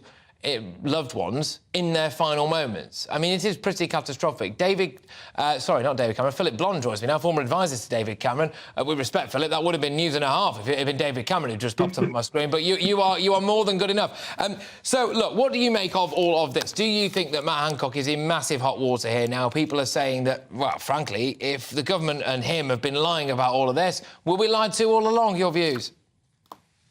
It all depends on whether his text messages were indeed doctored. My understanding of the situation is that he accepted Larry Whitty's advice that everyone going in should be tested. He went to a subsequent meeting at which he was told they simply didn't have enough tests. And then he said, and then the decision was made that, OK, we'll test the ones who are most at risk, those coming out of hospital, because we simply don't have the tests available to test everybody going in the care home. And then the guidance that was published the day after that meeting said that they would test those coming out of hospital and they would seek to move towards testing those who went in to the care homes. The question is, and I think you put your finger on it earlier, is we know that the number of tests in the country were rationed.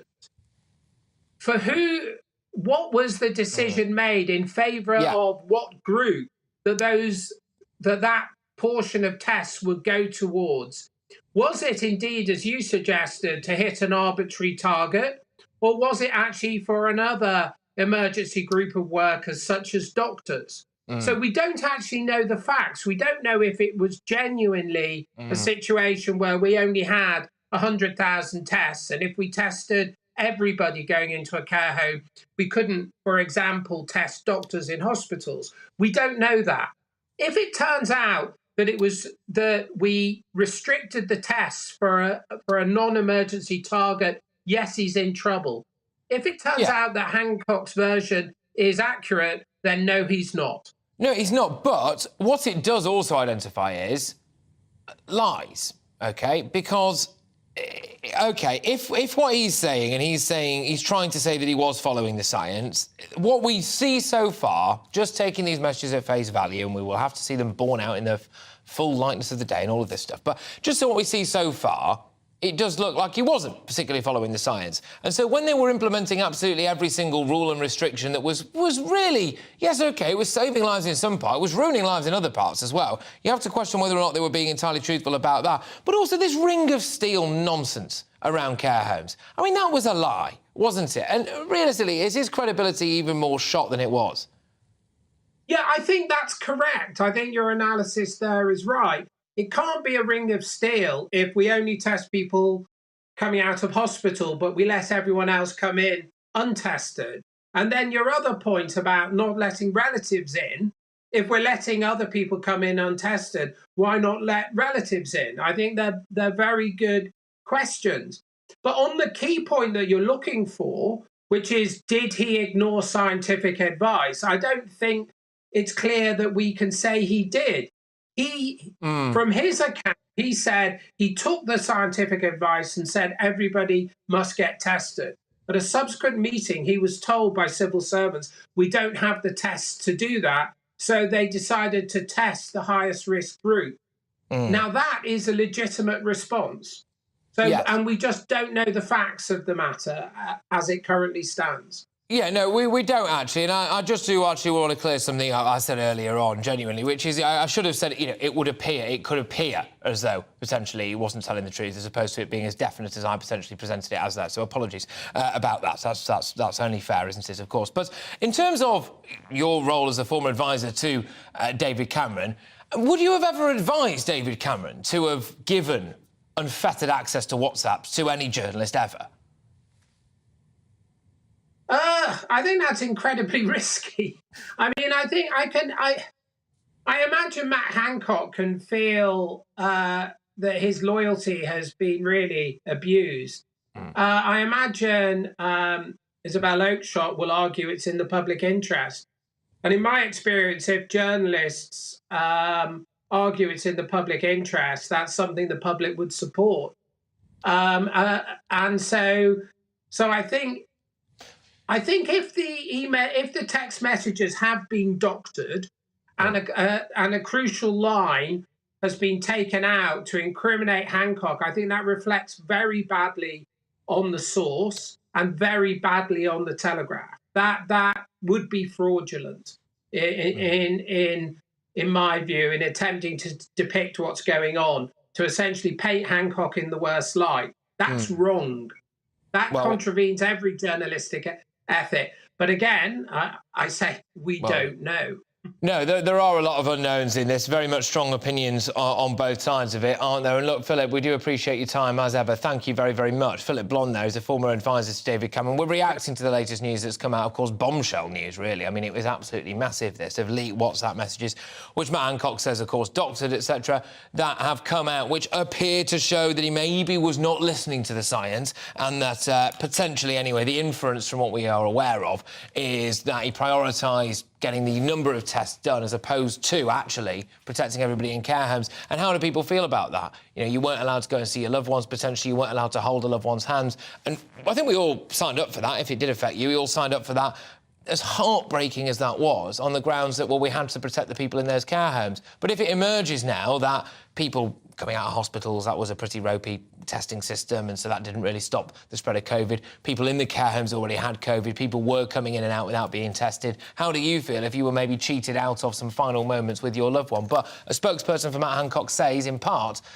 these stolen messages have been doctored to create a false story that Matt rejected clinical advice on care home testing. That is flat wrong. On April the 14th, Matt received a response to his request for advice from the Chief Medical Officer that testing was needed for people going into care homes, which he enthusiastically accepted. Later that day, he convened an operational meeting on delivering testing for care homes, where he was advised it was not currently possible to test everyone entering care homes, which he also accepted. Matt concluded that the testing of people leaving hospital for care homes should be prioritised because of the higher risk of transmission, as it wasn't possible to mandate everyone going into care homes got tested. Now, there we go.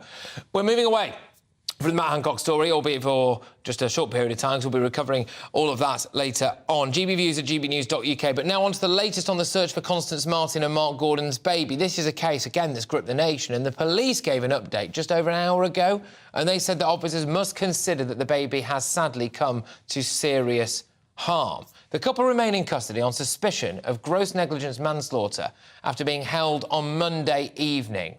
They'd been missing for almost 2 months. Now, bearing in mind, of course, they were held initially on Monday evening. It is now 21 minutes past 4 on Wednesday. And I want to drill down a bit on the search operation, some massive area of ground that police are having to search, of course, in the hunt for what is just a very, very young baby. They are clear that they fear that that baby has come to the worst kind of harm. But also, what will the police be doing now to try to get information out of these people? What will their interview techniques be like? And Peter Kirkham joins me. He's a former senior investigating officer with the Metropolitan Police. Peter, thank you very much. Can I just start a little bit by trying to get a bit of insight on how the police will be behaving here? So they've got a couple in custody and they will be desperately trying to get the information out of them, I think, predominantly now, where is this baby? What will the process be like? Will they be interviewing them non-stop for hours on end? What do you suspect will be happening there? No, they won't be interviewing non-stop for hours on end. There are strict rules governing how people in custody have to be dealt with by the police, and they cannot interview for long periods of time. The mental health and physical health of the suspects needs to be taken into account. And sometimes that means you'll have very short periods of time, half an hour or an hour, and then you need a break. There will be breaks for meals. There will be an 8-hour period of uninterrupted rest in every 24-hour period, which can only be breached in very exceptional circumstances. They will have access to solicitors. They will have access to appropriate adults if there are mental health issues that require that. So there are an incredible number of safeguards around how the police can interview the suspects once they're in custody. They come from the Police and Criminal Evidence Act 1984, and they've been in place for an awful long time now. And in relation to the two people that they do have in custody, of course, they come from, it's fair to say, radically different backgrounds. One, of course, from an aristocratic family, and the other definitely not. How do you think the police will be reacting to the individuals? That must shape the way that you try to get the information out of them. And the fact as well that they have been missing for a number of months and found... I mean, it will be... The police must be using certain types of character profiles, I would imagine, maybe, to try to get the information out of them. They may well have involved psychologists and other experts in terms of advising on the interview technique that is used and on how best to develop things that are said. But if nothing is being said, there's very little that those psychologists can actually advise about. If someone's just saying nothing, which is their right under UK law, then there's very little you can do. There's only so many times you can ask a question before the courts would deem it oppressive. And if something is deemed oppressive, anything that's said as a result is likely to be ruled out in any subsequent criminal trial. Obviously, their priority is to try and find out where this baby is. It's not of an age where it, patently obviously, it's not of an age where it can look after itself. So unless it's been left with somebody, then I'm afraid that the police's decision that it will have come to some very significant harm are likely to be fulfilled at some point. But they will be desperately trying to find out where that child is, just in case there is anything that can be done to improve its situation, if it is still alive and in the care of somebody. Can I just ask, in general, it's more of a general question now than the direct specifics of this particular case, but if you as a police officer are confronted, you know that there is a vulnerable 2-month-old baby quite possibly out somewhere in an exposed environment and literally every second matters, and you are confronted by a couple of people who might not be cooperating, that must be an incredibly frustrating situation for you to be involved in. It is, and it's been talked about and written about a lot over the years. I think it's called the torturer's dilemma.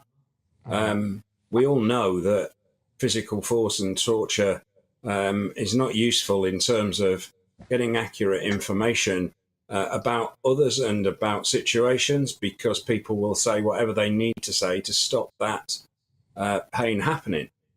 However, when you're faced with this sort of situation, the information you're provided with, the child is here, it's a straight yes or no. You go there, and if the child's there, it's true, and if it isn't, it isn't. And that information's not of any use in any other regard. And so it's a dilemma that actually turns up more often than people would believe in UK policing. The sort of most recent sort of leading example was down in Wiltshire, where somebody was arrested on suspicion of kidnapping a 20-odd-year-old female from Swindon, I think it was. She was still missing.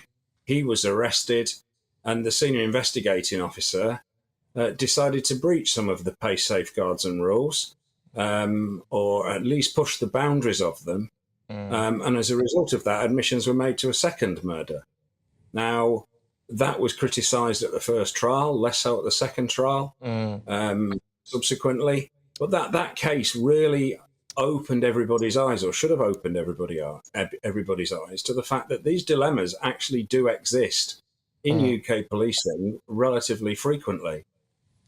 Yeah, Peter, look, thank you very much. It is a quite morbidly fascinating insight, actually, into what will be going on quite possibly as we speak. Peter Kirkham, their former Met senior investigating officer, just giving us a little bit of an insight as we await more news on this tragic case of the missing baby. A couple arrested in police custody, of course, and the police search goes on. They've got a massive area to search for that particular baby, and we will bring you the latest on it as and when we get it. But later this hour, we'll return to the release of Matt Hancock's WhatsApp messages. Was it right for Matt Hancock's ghostwriter Isabel Oakeshott to release these private texts?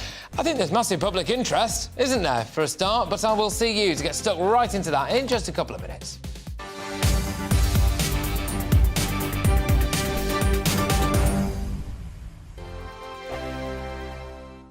It's all about family, being in people's living rooms, all the interaction and getting to know who our viewers and listeners are. When I was young, my dad used to say, no, stop arguing. I wanted an outlet that would enable me to give my opinion.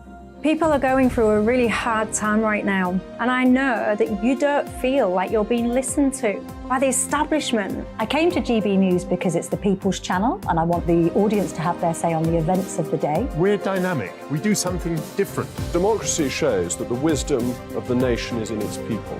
I get to travel to find out what the story is from a personal perspective. The British people aren't fools. We know when we're not being told the full story. We've got to work out how Britain moves forward from this. It's the best country in the world. The establishment had their chance. Now we're here to represent your views. Britain's watching. Britain's watching. Britain's watching. We're proud to be GB News. The People's Channel. Britain's news channel. Hello, I'm Esther McVeigh. And I'm Philip Davis. Whether you're watching or listening on TV, online or on radio, we handpick the latest stories, debates and expert opinions for your weekend. So whether that's politics, news or showbiz, we've got it covered. Join us every Saturday morning at 10 o'clock on GB News. Join me, Camilla Tominey, on Sunday mornings from 9:30, taking the politicians to task and breaking out of SW1 to see how their decisions are affecting you across the UK. Bursting the Westminster bubble every Sunday morning, only on GB News, the People's Channel. Britain's watching. GB News has its own late-night paper preview show, Headliners, where comedians take you through the next day's top news stories. You don't have to bother reading the newspaper, we've got it covered for you. Headliners, every night at 11 p.m. and repeated every morning at 5 a.m. We won't send you to sleep like some of the other paper review shows out there. GB News, the People's Channel, Britain's news channel. Join me, Nana Akue, Saturday and Sunday afternoons on GB News. Expect fiery debate and passionate discussion as me and my panel tackle some of the biggest topics hitting the headlines.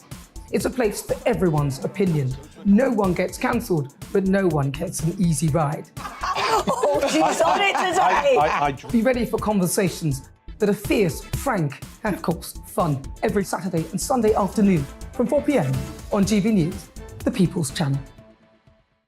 We are GB News, the People's Channel. And right across the United Kingdom. You can find us on Sky Channel 512. Virgin Media Channel 604. Freesat Channel 216. Freeview Channel 236. And YouView Channel 236. You can also take us with you on DAB Plus Radio. With the GB News app and at the website gbnews.uk. We're absolutely everywhere. Come join us on GB News, the People's Channel, Britain's news channel.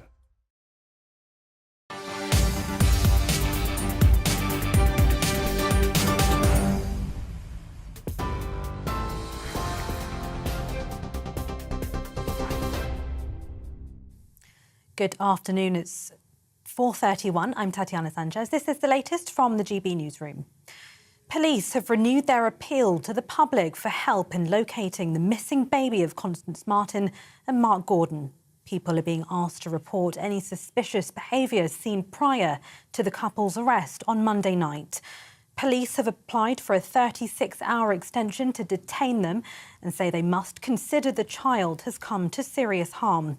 The newborn's parents, who spent 53 days on the run, have been further arrested on suspicion of gross negligence manslaughter. The parents of a morbidly obese 16-year-old girl have been jailed for gross negligence manslaughter in the first televised court hearing in Wales. Kayla Titford was found dead at her home in Newton in 2020 after suffering from an infection caused by extreme obesity. At the time of her death, she weighed nearly 23 stone and she had a BMI of 70. Her mother admitted the charge and was jailed for 6 years. Her father, who pled not guilty, was sentenced to 7 years and 6 months. Rishi Sunak says we must wait for the results of the official inquiry before judging the government's handling of the COVID pandemic.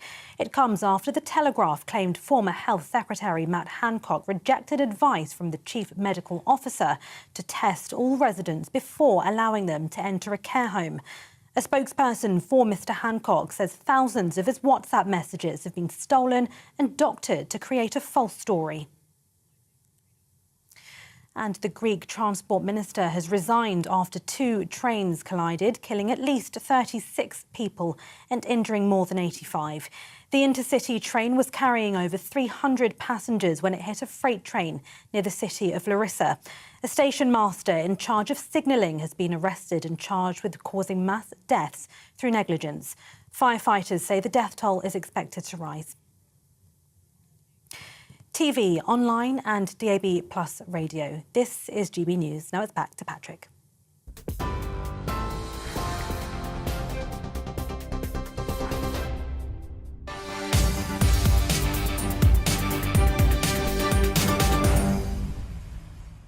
Well, lots of you have been getting in touch with your thoughts on Matt Hancock. I'm going to go to some of those now. Andrew in Oldham says, why has Isabel Oakeshott, this is the journalist who has helped to release these WhatsApp messages, been holding on to these messages for so long, and why did none of them appear in the book that she wrote for him? It seems to me they've both been opportunistic and less than truthful in their account of the pandemic. Well, it's interesting, though. I mean, I think Isabel's line on this is that she was worried that this COVID inquiry was taking far too long and that it would be a whitewash and that the truth wouldn't out. And what I will say is that if you are dealing with a politician who possibly has been less than truthful and given an overly varnished account of events for a number of years now, then actually do you have any faith that the truth would come out in the end without maybe doing this? It's the public interest defence, isn't it? And I suppose that's down to you, isn't it, at home, whether or not you think that the public interest in finding out about this, if indeed it is true as well, Matt Hancock denies it, it's a minefield this, then is that enough interest for it to warrant being out there? Gareth from Bridgend says, this is all absolute nonsense. There we go. No one knew what to do. We were all learning as we went. Everyone did what they could, with some even having to make very difficult decisions. Hindsight is so easy. I'm with you on that, and I think that some of the criticism of the government and the way that they handled things is really unfair. And we were hearing a lot, actually, at the time, weren't we, from your usual types in the media, piping up at press conferences. And I actually blame a lot of elements of the media for keeping us in lockdowns and keeping restrictions and making sure we have some ridiculous rules and regs, because I think they felt as though they were representing the vast majority of the people when, in reality, maybe they weren't. Certainly towards the end of the pandemic, and being overly cautious while people's economic lives were ruined, as well as mental health crises, etc. However, one point on this is, according to the messages that are out there in the domain at the minute, it would appear that Matt Hancock may have prioritised his target of hitting 100,000 community tests a day over using some of those tests on people who were going in and out of care homes. The implication there would be, if true, that were people who were vulnerable in care homes put at unnecessary risk so that Matt Hancock could get a good headline on the front page. And that, I think, would be considered by most people to be a wrong decision, even with hindsight. Megan says, this witch hunt against Hancock merely typifies the corrupt nature of the anti-British Westminster traitors, grief, and their self-serving media propaganda machines who have destroyed the democratic will of the British electorate. There we go. I'm not entirely sure exactly what points that you're making there. I get that you're clearly not particularly angry at Matt Hancock, it would appear, Megan, for all of this, but there we go. Right, we're going to be returning to this throughout the course of the show, and we are going to drill down into something that I think at least 2 of you have mentioned there, which is about whether or not, really, these WhatsApp messages should have been released at all. That is a big discussion to be had. I've got Other stuff coming your way as well. Harry and Meghan potentially going to be evicted from their Frogmore cottage. It's not a cottage. And we'll be talking about all of that as well. But a warning now, moving on, that this story may contain distressing content because the parents who neglected their disabled daughter to the point that she died in her own filth, weighing 23 stone, have now been jailed. And the court heard that Kaylee Titford lived and died in squalor and degradation. Our national reporter Thea Chicomba has sent us this report from Swansea Crown Court. Well, this afternoon, the parents of 16-year-old Kaylee Titford were sentenced after being found guilty of gross negligence manslaughter. Her mother, Sarah Lloyd-Jones, was sentenced to 6 years in prison, and her father, Alan Titford, was sentenced to 7 years and 6 months. And this afternoon, the judge stated that they were both directly responsible for their daughter's death. Everything she could do for herself, she did. But she died just after her 16th birthday. You, Sarah Lloyd-Jones, her mother, and you, Alan Titford, her father, caused her death by shocking and prolonged neglect over lockdown. In October 2020, a grandparent called 999. 999 then called Kaylee's home, where her father spoke into the phone to an operator. And on that day, on the 10th of October, they found Kaylee. A paramedic went into her room and they found her facing towards her chest. The paramedic told the family, "I'm ever so sorry, there's nothing I can do." Shortly after that, police officers arrived to the property and they described her room as it was so strong, it filled the room, the smell in the room, and it was like rotting flesh. We understand she died after suffering from inflammation and infection from ulcerations caused by obesity and mobility. When her body was examined, maggots were found on her body, which they believe were there in the days leading up to her death, and maggots were subsequently found in the examination on her bed shortly after, when her body was removed. During the trial, which lasted around 3 weeks or so, from January into February, her father, Alan Titford, claimed at trial that Sarah Lloyd-Jones, her mother, was responsible for Kaylee's care. And when he was asked why he let his daughter down so badly, the removals worker said, "I'm lazy," in his own words. The court heard that her mother, Sarah Lloyd-Jones, had an average intellect and poor coping strategies, but they accepted that both of them should have done better. And of course, today the court heard about that period from when lockdown began in March 2020, leading up to October. And we also heard that investigations have found that they spent over £1,000 in fast food, so there was no duty of care when it came to her health. And just a reminder, her mother was sentenced to 6 years and her father, Alan Titford, 7 years and 6 months. OK, well, Theo there with that deeply disturbing report. So, anyway, we're moving on from that now. It's fair to say that behind most successful memoirs is usually a successful ghostwriter. And in the case of Matt Hancock's book, entitled The Pandemic Diaries, a helping hand was given behind the scenes from his ghostwriter and political journalist, Isabel Oakeshott. But today, Ms Oakeshott decided to expose the former Health Secretary by leaking private texts exchanged during the pandemic, which suggest that he ignored scientific advice on COVID testing in care homes. But was it ethical for the journalist in question to release the texts, which were handed to her in confidence? To discuss this, I am joined now by the former newspaper editor and media consultant. It's Neil Wallace, and the journalist and broadcaster Angela Epstein. Neil, thank you very much. I'll go for you first. Do you think this is good or bad journalism? I think it's good journalism in the sense of a big story has been exposed, is in the paper. We're debating a very serious issue here. We're talking about this long overdue public inquiry into what happened during the pandemic, and all of that must be good. There is a real problem about how long this is taking. This is looking to me as though this so-called inquiry is going to last as long as the Bloody Sunday inquiry in Ireland, which lasted 10 years. We need answers before then.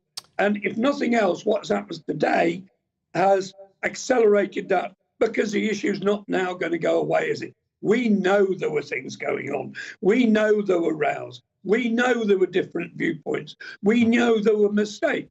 But we also saw, I think, as you put quite rightly, hindsight is a deadly disease. At the time, did they know what was right? Well, that's it, isn't it? You didn't. Nobody knew what was right and wrong. So it's a bit easy to say now with hindsight, oh, they should have done this or they should have done that. But at least it's being talked about, Patrick. At least it's out there.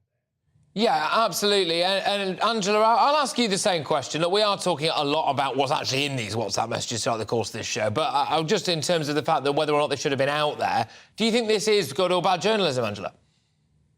I think it's complex journalism. I mean, we have to remember at the heart of this story, 43,000 care home residents died during the first 2 years of the pandemic. And we don't know how many of those deaths were directly linked to the fact that COVID was imported back into care homes because there wasn't adequate testing. We bandy around the terms public interest too easily for very sort of less important, significant issues. I think this is an issue of huge significance. And I think it was obviously a complex series of events. I can't get into Isabel Oakeshott's head. You know, she's a highly regarded award-winning journalist. It's a nuanced situation. She may have felt it immediately. She may have thought about it, you know, post facto. So I can't second guess why she took her time or what the reason was. The fact is that there is information there, out there. And I think on this occasion, not on every occasion though, I think what's got to be clear is that when you're a ghostwriter, you enter into a position of trust yourself with the person whose memoirs you've been entrusted with. So it's not a question of journalism, it's a question of trust. But I think on this occasion, public interest aced that trust. Well, I think that's part of it, isn't it? Which is that line between trust, I suppose, and ethics in a way. Neil, your views on this now? Again, you know, as a former newspaper editor, if a journalist had come to you and said, right, look, I've been given all of these WhatsApps, I was ghostwriting this particular chap's book, these were given to me in confidence, I want to get this out there with you now. I mean, would you have just jumped at that chance, would you? Patrick, I think you know me well enough. I'd have torn my hands off and whacked it in the paper. Of course I would. Just get it on the front, yeah. Clear the front page. So any editor with any salt about them would have done exactly the same thing. Now, let me just talk a little bit about a technicality here. Isabel would have been given these documents many months ago. She wasn't given these documents a month before that book was published. It takes a long time to write a book, to analyse the material, and she may well have seen this material and thought, wow, this is a bombshell and this is going to make a lot of difference. A year after, maybe she had them in her hands, nothing has happened. A year after she had them in the hands, stuff that Hancock may have wanted to keep out for his own reasons, has not emerged. She then thinks to herself, this is not right. And so it's a very, I agree with the lady that it's a very unusual act for a ghostwriter to take, very unusual indeed. But in this circumstance, I think she may have looked at this and thought, this is just too important. Well, she's weighed it up, hasn't she? Go on, Angela, yeah, go on. Yeah, I think we also have to bear in mind that, you know, she will have to do some of the heavy lifting if Hancock stays true to his word and begins legal proceedings. She will have signed some kind of NDA, which will have precluded her from revealing information during the course of her work as a ghostwriter, having been a ghostwriter myself, and has decided that for the greater good or for whatever reason, and we can't second guess the timeline of this, why she waited until now, that's for her to decide. Although she has very clearly said she feared a whitewash and was acting for the highest possible reason, so she says. But she will have to take a few bullets for this if this goes to the court, and therefore we have to sort of look at it from that perspective as well and consider why she's done it, and should consider that she's taking a risk of her own. She must believe the public interest outweighs all of that. Go on, Neil. I think that the big point is, of course, it's out there now. It can't, you know, whether she's wrapped over the knuckles, whether she's lambasted for doing so. The genie is out the bottle. It is out there. Now, I think she's taking a calculated gamble, because if I was looking for a ghostwriter, I would now be thinking twice about whether or not I'd engaged Isabel Oakeshott, because plainly there's a big private connection when you ghostwrite. As you were saying, the being a ghostwriter, you know a lot of things and you talk through a lot of things about what you're going to present, how you're going to present them, what's going to be the effect of it. I thought Hancock's book was fairly open. I thought that it was he sort of put his hands up to a number of things. Almost everybody who writes a book wants to be seen in as good a light as possible. And I can't get away from the fact that at the bottom line, a major story was broken in the Daily Telegraph today. Absolutely. And Angela, at its crux, journalism really is supposed to be informing people and supposed to be giving people really valuable information. And clearly, here now, if Isabel felt as though she was dealing with a government and a former health secretary who were inclined to try to cover up things that the public has a fundamental right to know, then I suppose she's actually just fulfilling her journalistic duty, isn't she, by revealing this to the nation? Yeah, I mean, journalists fulfil various roles. We are chroniclers of the time. You know, they say, the old saying that newspapers are the first pages of history, and being an old-fashioned news reporter, going right back to my days on local papers, that you very much felt like that. If it's true, as is suggested by the text, that Matt Hancock rejected the advice of Chris Whitty about taking testing into care homes, then that forms one very large piece of the mosaic. Taking the point that everybody was a bit kind of unaware of what to do and was scrambling around in the best way possible. I didn't agree with all the different lockdowns. I think there's one other quick point to make here, is that I wonder if the debate would be quite as volatile if it wasn't Matt Hancock. We saw for ourselves that he had to resign because he didn't keep to his own rules and became he discredited the very protocols he was trying to promote. So therefore, when all this is viewed in the context of that, it sort of creates a picture of its own just by the act of putting pieces together, which is what part of journalism is too. You give people the facts on the table and allow them to start making come to considered views on that. But both of you, thank you. We're going to have to leave it there, I'm afraid. Sorry, we could go on about all this all day, couldn't we? But look, thank you. We'll probably have you both on again soon, because it's going to rumble on. There'll be more. But that was former newspaper editor and media consultant Neil Wallace there, and Angela Epstein as well, journalist and broadcaster. So we'll bring you more on that as and when we get it. But next, though, I have got more bad news for Harry and Meghan. Are they about to become homeless? Yes, I'll see you in a couple of minutes.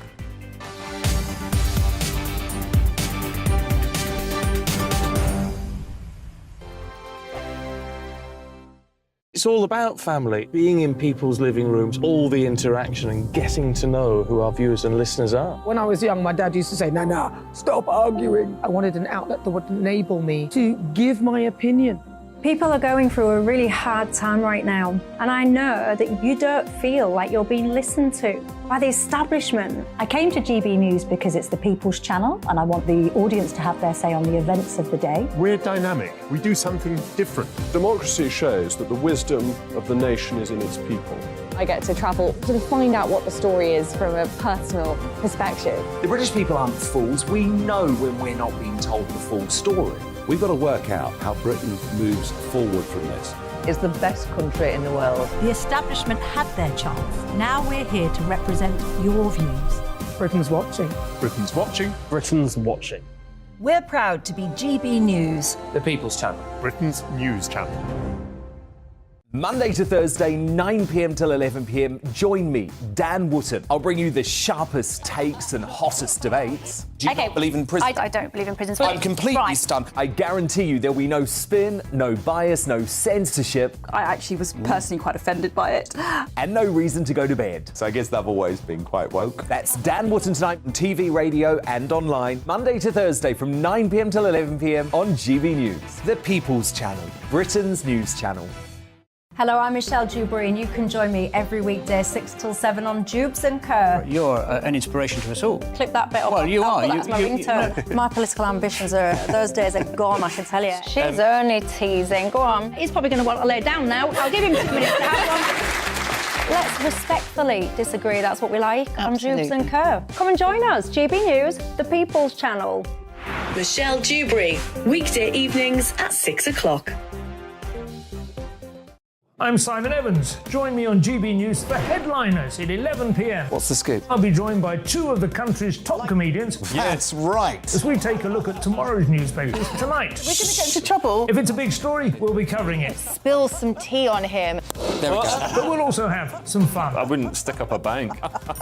My father didn't love me. So anyway. Headliners every night from 11 on GB News, the People's Channel, Britain's news channel. We are GB News, the People's Channel. And right across the United Kingdom. You can find us on Sky Channel 512. Virgin Media Channel 604. Freesat Channel 216. Freeview Channel 236. And YouView Channel 236. You can also take us with you on DAB Plus Radio. With the GB News app and at the website gbnews.uk. We're absolutely everywhere. Come join us on GB News, the People's Channel, Britain's news channel. Hello, it's me, Jacob Rees-Mogg. Tune in tonight at 8 p.m. for State of the Nation. Tonight, joining me is the former chief Brexit negotiator, the Lord Frost, who will give us a taste of what it was like in the EU's negotiation room. Plus, the former editor of The Sun, Kelvin Mackenzie, will be here to provide one of his infamous rants. All that coming up and much more at 8 p.m. on State of the Nation.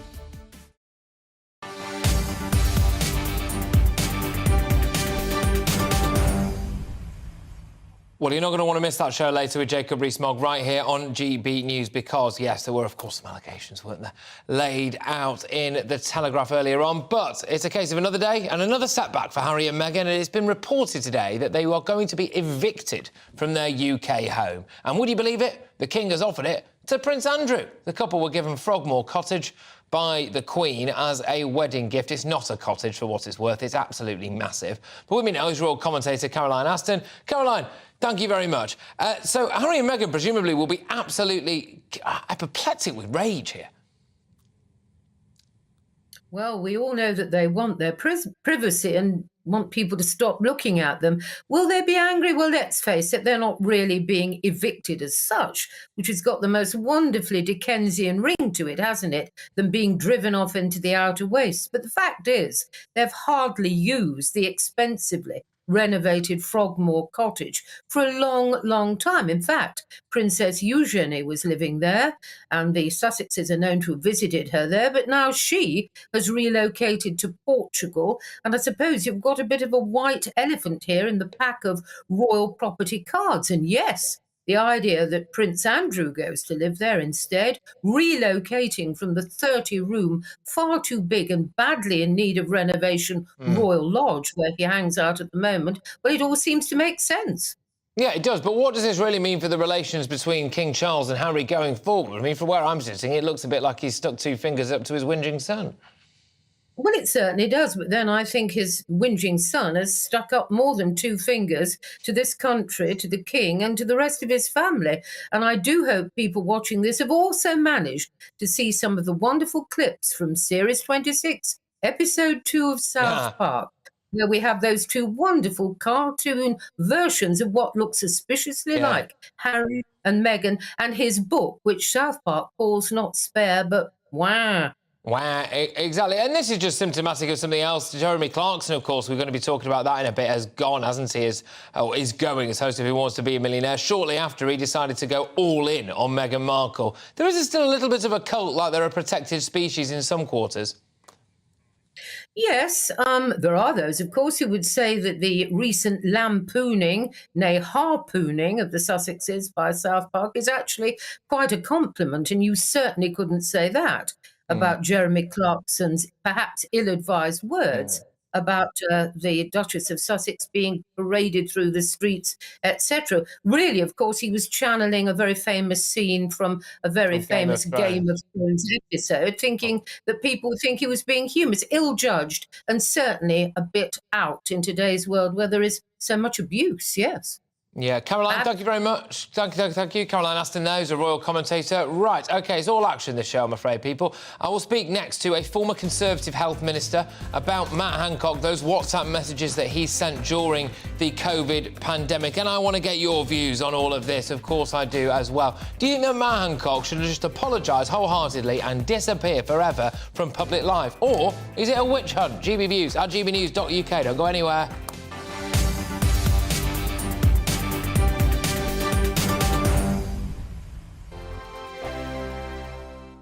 I joined GB News because I was sick and tired of not hearing my views being represented, not just mine, but so many people that I knew and spoke to. I just couldn't get my voice out there. I couldn't say anything. I couldn't do anything. Whatever the narrative was, I kind of had to follow it. GB News is there to provide a voice for those who have been ignored by the establishment media. We think different things, we've got a different style. GB News is here to be optimistic and positive about the future. It's real kind of dynamic and flowing, with the audience very much at the heart of it, like a big family.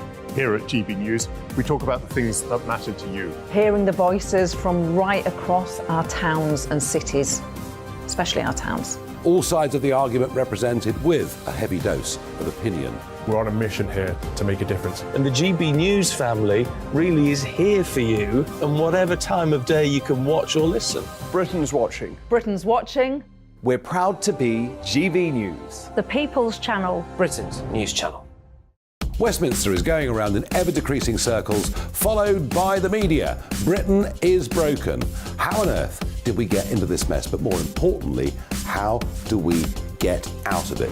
Join me at 7 p.m, Mondays to Thursdays on Farage. Here on GB News, we will have open, rational debate. We've got to work out how Britain moves forward from this. Join us here on GB News, the People's Channel. Britain is watching. You've probably seen politicians interviewed 1,000 times, but we do it differently. We find out who they really are, we don't shout, we chat, and hopefully we bring a bit of light, not just heat. Did you know Kate Moss? Apparently.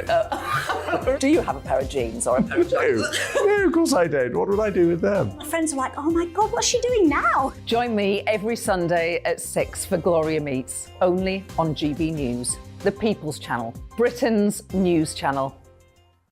I'm Jacob Rees-Mogg, the Member of Parliament for North East Somerset and a former government minister. For years, I've walked the corridors of power in both Westminster and the City of London. I campaigned in the largest democratic vote in our island's story. I know this country has so much to be proud of. We need to have the arguments, the discussions on how we make it better. The wisdom of the nation is in its people. Vox Populi, Vox Dei. That's why I'm joining the People's Channel. Join me Monday to Thursday at 8 p.m. on GB News, Britain's news channel.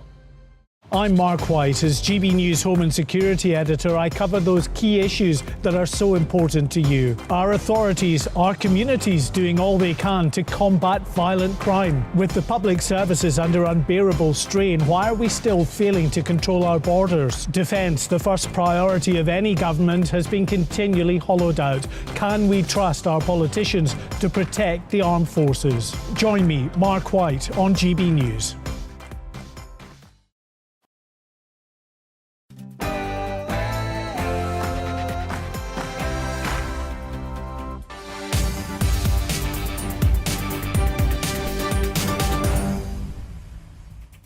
It's just gone 5 o'clock and you are live at 5 with me, Patrick Christys, right here on GB News, and we've got an absolutely action-packed final hour. Let's get stuck straight in, shall we? An absolute shocker for a former health secretary today. Leaked WhatsApp messages appear to show that Matt Hancock ignored scientific advice to have everyone entering care homes to be tested during the pandemic. He denies the allegations and says that the messages have been misrepresented, but his ghostwriter, Isabel Oakeshott, released the private messages. Was she right to do that? Is it ethical or not? And frankly, or more importantly, we would argue as well, actually the content of what's in them. Is Matt Hancock really a dishonest politician? And are the Duke and Duchess of Sussex on the way out? It's been reported that King Charles is kicking them out of Frogmore Cottage to offer it to Prince Andrew. How will they manage? Maybe with another multi-million-pound documentary deal. Why on earth have the police got involved after a copy of the Quran was allegedly damaged in a school in Yorkshire? Police have met with people at a local mosque as well to say they've recorded it as a hate incident. The boy who allegedly brought it into school is, as well, supposedly autistic. I mean, what on earth is going on here? Is this really a massive, massive overreaction? What kind of country are we living in? And should parents lose their benefits if kids bunk off school? If kids skive school, is it down to bad, lazy parents, or should the kids themselves be blamed? All of that coming your way, much, much more. GBviews at gbnews.uk. Should Hancock apologise? And should parents lose their benefits if kids skip school? GBviews at gbnews.uk. Right now, it's your headlines with Taziana Sanchez.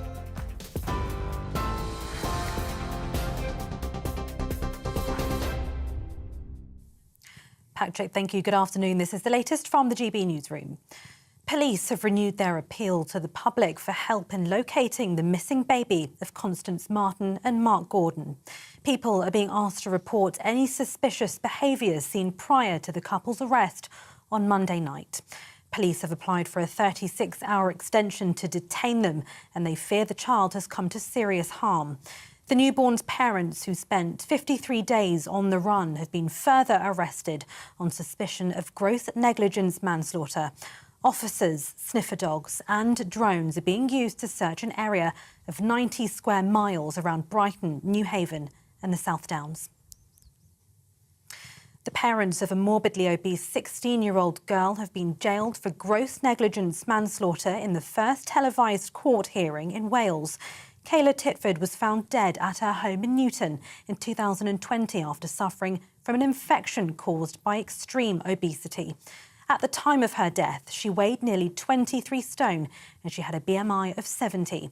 Her mother admitted the charge and was jailed for 6 years.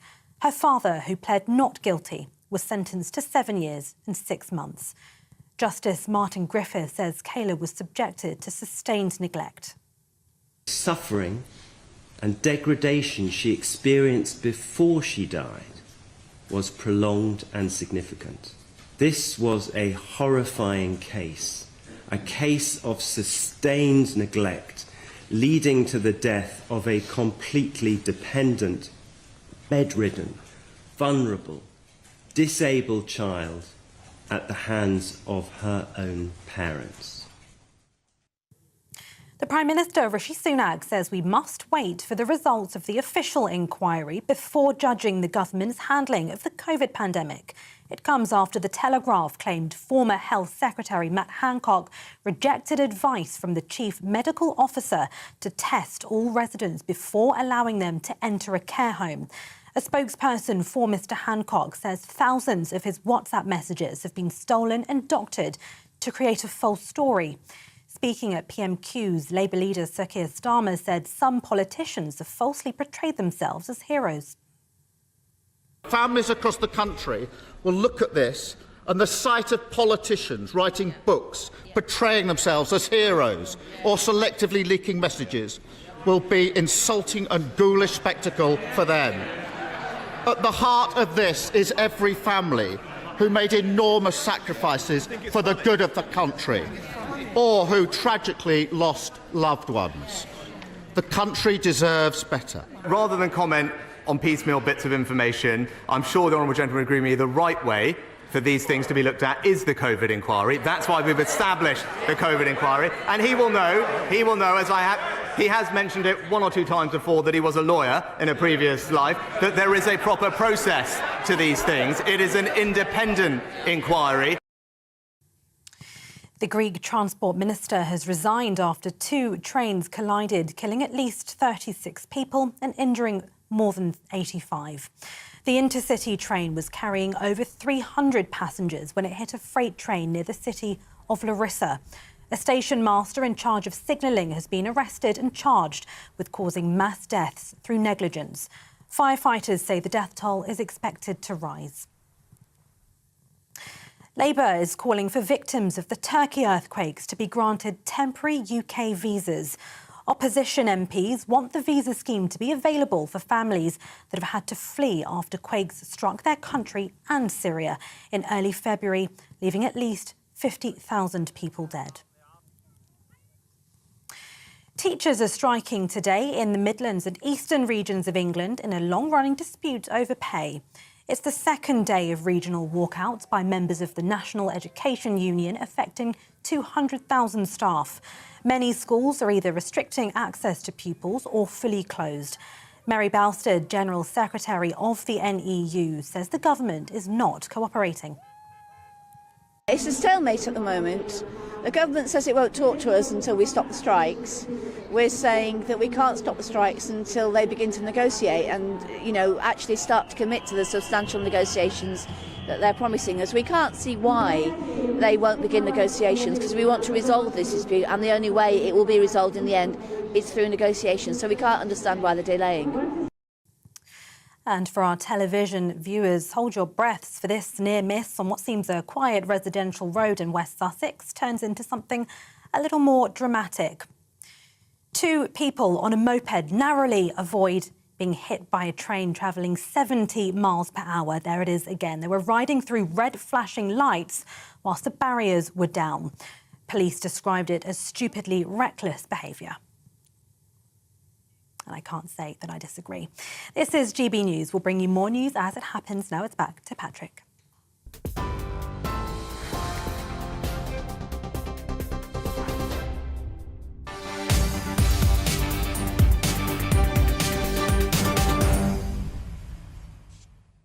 OK, welcome back, everybody. We've got a rip-roaring final hour, so let's get cracking. And we're going to start with our top story today. It would be weird to do anything else, wouldn't it? And that's the release of WhatsApp messages sent by the former Health Secretary, Matt Hancock, during the COVID pandemic. Now, these WhatsApps, which have been published by The Telegraph, suggest that he ignored advice on care home testing from Chief Medical Officer Chris Whitty. And that, I think, is important, OK? There was a lot of fog of war going on. I'm getting emails about this now. Patrick, why are we all bringing this up? We've all let this go. It was fog of war. Hindsight is 2020. I'm sympathetic towards that, OK? I do think that the vast majority of the British public have moved on from what was a very messy period of time. But there is the wider point, which is that we were being told that all of the restrictions, etc., were because we were guided by the science. Well, did we have a health secretary here who was deliberately, in this case, not guided by the science, so that he could hit a target which made him look good on the front page of a newspaper, and did people die as a result of that? It's a conversation. Earlier, Health Minister Helen Whatley told the Commons that the messages give a limited and misleading view of the government's decision-making around care homes during the pandemic. She also stressed the situation in care homes was extremely difficult in the pandemic. Of course, we all know that. A spokesperson for Matt Hancock says the messages were actually doctored to create a false story that he rejected clinical advice on care home testing. Now, yes, important to wait for all of this stuff to come out in the full lightness of day. There is another element to this, which is that if realistically we knew that COVID was just ripping through care homes and that pretty much everyone in a care home either had COVID or had COVID, then why, and we knew we weren't testing people who were going in there just for members of the public or people who worked in there, why were relatives made to stand on a different side of a window while people with dementia, etc., took their final breaths? Could they not have just gone in and actually had a final moment and interaction with their loved ones? So there is that side of it. Edwina Curry joins me now, who's a former Conservative Health Minister. Edwina, thank you very much. Right, where are you on this Hancock stuff?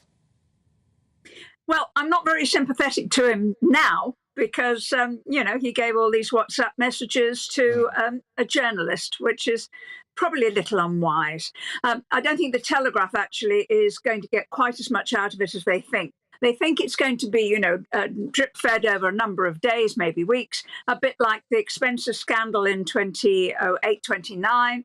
And I don't think it's going to be like that because Matt Hancock is out and he's not standing again. Where I have some sympathy, Patrick, is 3 years ago, just as COVID was starting, we had extremely limited testing facilities, extremely limited. We ramped them up very quickly, and I think Matt Hancock can take some credit for doing that. But then you've got to choose. You may well be told you should be testing people coming out of hospital or going into care homes. Now, yes, indeed. But actually, who are the priorities? The priorities are the staff who are looking after people in hospital and trying to save those lives. That was the priority at the time. Where do you think the public will come down on this? Do you think they'll look at the 43,256 COVID-related deaths in England alone between March 2020 and January 2022, and they will look at Matt Hancock and say, you should have done more to deal with that? Or do you think that the public will look at this and go, we kind of knew this already, hindsight is 2020, and we all just want to move on from this now? What do you reckon the public's going to decide? I think a lot of the public will say, look, we recognise that ministers at the time, under enormous pressure, did their best. It probably wasn't as good as it could have been. Under those pressures, you will sometimes take decisions that aren't the right ones, which with hindsight, which we've all got now, you might have done something differently. I'll give you an example. I think there was an assumption that care homes and people in charge of care homes, especially the big ones, knew what they were doing. Wasn't an unreasonable assumption, Patrick.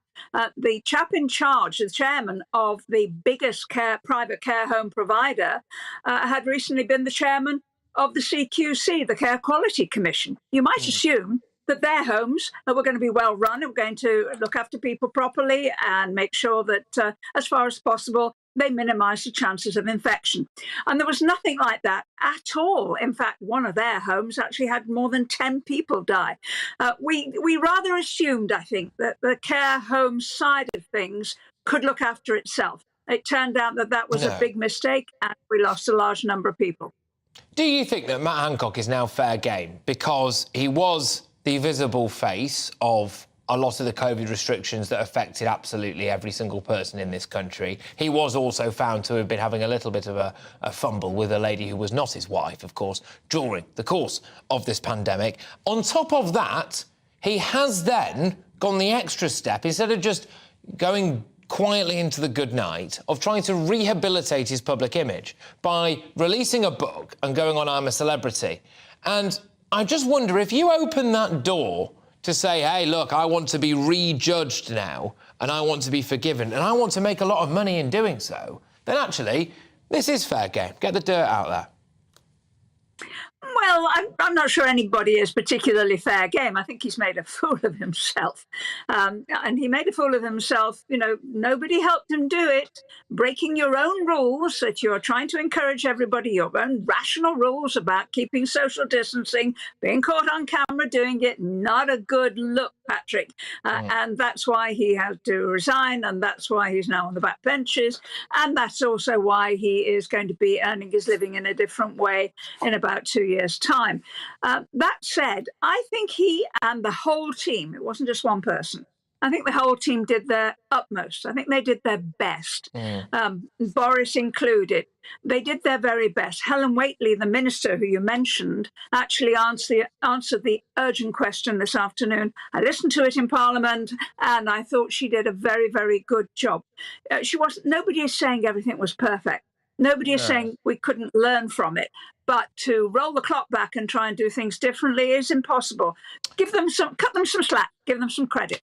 OK, Edwina, look, thank you very, very much. Edwina Curry there, always a pleasure talking to you, former Conservative Health Minister. There is another side slightly to the last thing that Edwina said there as well, of course, which is that if, and it's all if at the minute, if Matt Hancock did prioritise getting positive press about the amount of tests that he was delivering in the community on a daily basis, hitting his target of 100,000 a day, over maybe siphoning off some of those tests and giving them to care homes, and if people died as a result of that, how angry or otherwise does that make you? Now, I'm aware that people might have COVID fatigue, long COVID, some would say, and just in between Edwina there and my next guest, who is still on the Hancock stuff, I just want to tell you what I've got coming up very quickly as well, because we are going to be having quite a big discussion about the police's, some would say, massive overreaction when it came to handling a case where a child brought a Koran into a school. That Koran was damaged. The police have then got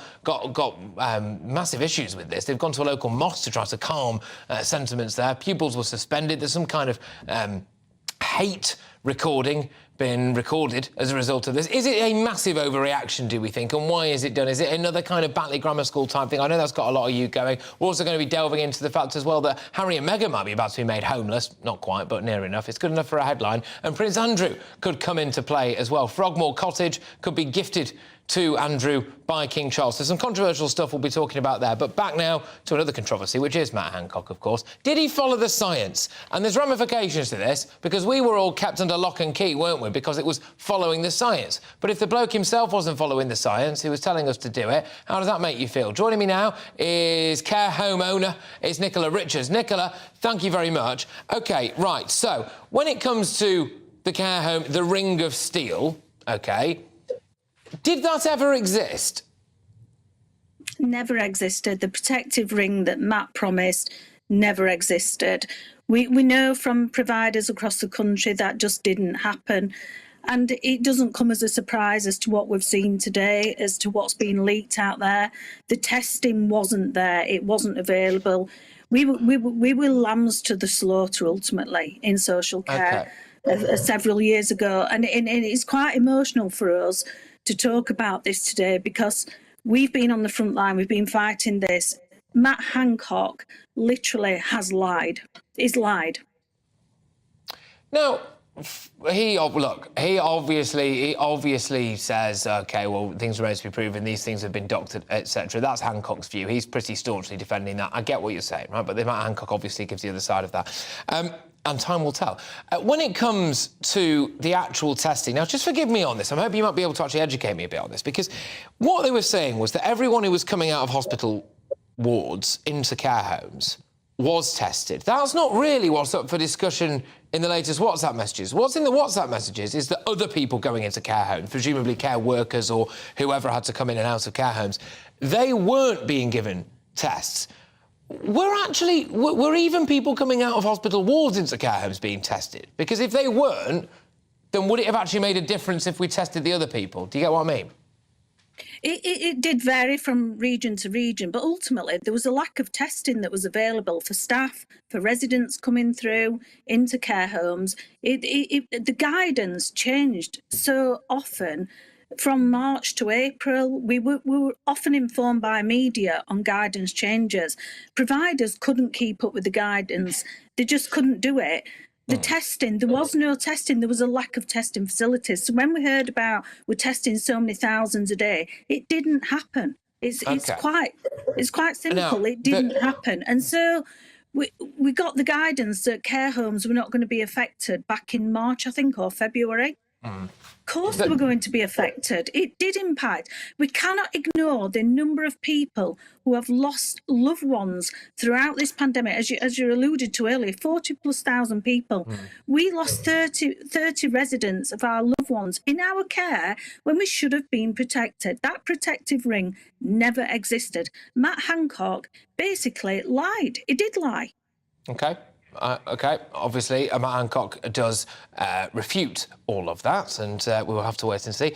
When it comes to the actual testing, if they had the testing that a lot of people feel they were promised, would it actually have made that much of a difference? Because COVID was just ripping through care homes anyway. Would it have just been a token gesture? It would have assisted. It would have helped us to cohort units, wards, floors within a care home. It would have assisted us. We would have known what we were dealing with. To not test and to discharge, quite frankly, caused us a massive, massive overloading pressure that caused loss of lives. We couldn't cope. We'd not got the testing available. Everything was diverted to the NHS. We know that. We can't ignore that. They quite frankly deny that, but that is what happened. Nicola, we as providers on the front line knew that was happening, and that absolutely categorically happened. Yeah. If we'd have had testing, that would have helped. But it wasn't just the testing, it was all about the PPE as well. There was a lack of PPE. Supplies were diverted to the NHS again. So it's not just about the testing, it was about the staff movement, the PPE and everything else. But, yeah, absolutely, it would have helped us. In light of the fact that all of that wasn't happening, right? So COVID was in care homes, people coming in and out of care homes, people coming in and out of the NHS. I mean, it was rife, OK? In light of the fact that that was known to be the case, with hindsight, do you think we should have just let relatives be with their loved ones or not? Because It doesn't appear to have made any difference whatsoever that they had to stand behind a sheet of glass and not actually hold the hand of someone who maybe only had weeks to live. You're asking me a question when Matt Hancock was flaunting the rules on his own social background, yet relatives who'd got people dying in care homes were not visiting. I mean, come on, it's not rocket science. We should have had some more guidance. We should have had some more assistance. We should have been able to risk assess in our own services and let families in through the doors when we couldn't do. And there was all the insurance pressures and everything else that we've all been raising for the last couple of years. Yet Matt Hancock was quite clearly flaunting the rules on that. I mean, it makes my blood boil when I know what my families, my staff and residents have been through on the last few years. The journey we've been through has been horrendous. I can't tell you, I can't describe it. But when Matt Hancock is sat there saying what he does and goes on celebrity TV, he's the biggest snake in that camp. That's all I'll say. OK. Nicola, thank you very, very much, and good luck to you. Nicola Richards there, who is a care home owner, clearly very passionate, strong views, understandably so, about the latest from Matt Hancock. The spokesperson for Matt Hancock says, in part, these stolen messages have been doctored to create a false story that Matt rejected clinical advice on care home testing. That is flat wrong. On April the 14th, Matt received a response to his request for advice from the Chief Medical Officer that testing was needed for people going into care homes, which he enthusiastically accepted. Later that day, he convened an operational meeting on delivering testing for care homes, where he was advised it was not currently possible to test everyone entering care homes, which he also accepted. Matt concluded that the testing of people leaving hospital for care homes should be prioritised because of the higher risks of transmission, as it wasn't possible to mandate everyone going into care homes got tested. Right, OK, so there we go. Now, we're moving away, I think we'll all be pleased to know, from the latest Matt Hancock allegations and indeed COVID as well. But this is another important story for us. The detective leading the hunt for Constance Martin's baby has revealed that police have deployed search teams using every resource that they can. And the police gave us an update this afternoon and said that officers must consider that the baby has come to serious harm. Constance Martin and her partner, Mark Gordon, remain in custody on suspicion of gross negligence manslaughter after being held on Monday evening. They'd been missing for almost 2 months. Well, let's get more about the police strategy in this case, another potentially incredibly tragic case that has gripped the nation. And joining me now is Mike Neville, who's the former Detective Chief Inspector at Scotland Yard and also the head of a missing persons unit in the early 2000s. Look, thank you very much for joining me, Mike. Great to have you on the show. Now, just some of the outlines on this case. The police are currently searching an incredibly vast landscape for, unfortunately, a very, very small individual, i.e. a 2-month-old baby, OK, who they do fear has already come to risk of very, very serious consequences, OK, which makes it difficult. One key way that they might be able to get to the bottom of this and find that baby, who we all hope, of course, is safe and well, as quick as possible, will be to get that information directly from these two people who are currently in police custody. How would you go about doing that? Well, they're being held in custody now, and you can see they're obviously not talking very much because the police must have applied for an extension because after 36 hours, which was this morning, they would have had to go to the magistrate's court. So they're obviously being very silent about this. Personally, I would target the woman because as a mother, you know, maternal feelings. I know a lady chief superintendent has said, look, I'm a mum, please tell us where the baby is. I mean, the man, he looks like quite a nasty individual. I mean, I think the food bank people said he looked shifty and whatever. I don't think that you'd get much out of him. I mean, he was been in jail for quite some time of his life. But my strategy would be use female officers to try and get the information out of the woman and to say, look, you're a mum. Where has the baby gone? As a police officer, is it an incredibly frustrating situation for you when you know that every second counts? There is a baby out there, potentially on its own, goodness knows what could be happening in the elements, OK? And every second counts, and you've got people there, including its mother, who aren't talking to you. That must be very hard for you. It is very difficult, and there'll be very skilled, trained investigators being used on this, particularly female officers who are sort of trained to deal with sexual offences and the like. Family liaison officers, they would be the ones who I would use. I mean, I found myself when I ran an informant unit that women officers have a different perspective from men. You get a wholly different picture. And I would be using female investigators to try and get this information out of them.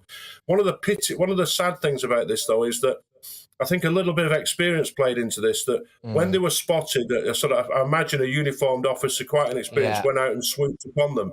It would have been far better if a surveillance team would have been put on them and they were followed back to wherever they went to, because that may have given some additional clues as to what's happened to this poor little mite.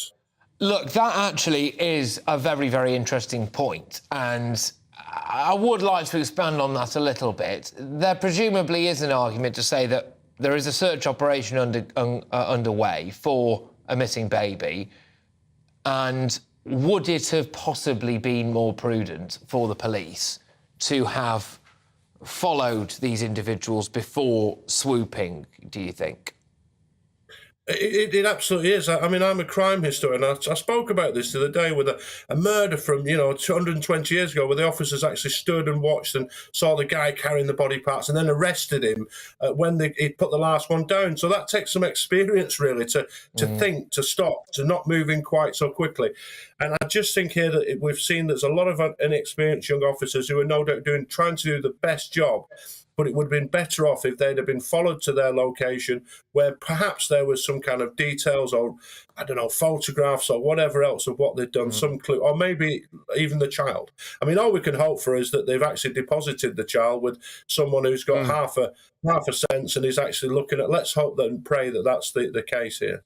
Yeah, look, Mike, thank you very, very much. A really interesting insight, that, actually, into what presumably will be taking place as we speak. That is, of course, the case where Constance Martin and Mark Gordon continue, as we understand it anyway, to be questioned by police, and police continue to search for that missing two-month-old baby. Yeah, Mike, thank you. Mike Neville there, the former Detective Chief Inspector at Scotland Yard, and also, crucially, the head of a missing persons unit in the early 2000s. Really interesting, that, I think, isn't it, in a kind of quite morbid sense, actually, which is maybe whether or not the police, again with hindsight, we seem to be talking a lot about hindsight on this show, don't we, whether or not the police should have waited a little bit longer and seen if they actually led them to the baby. But, of course, we'll have to wait and see for more detail on that. But next, moving on, I've got more news about Harry and Meghan. Yes, that's right. Are they about to become homeless? I'll be back soon.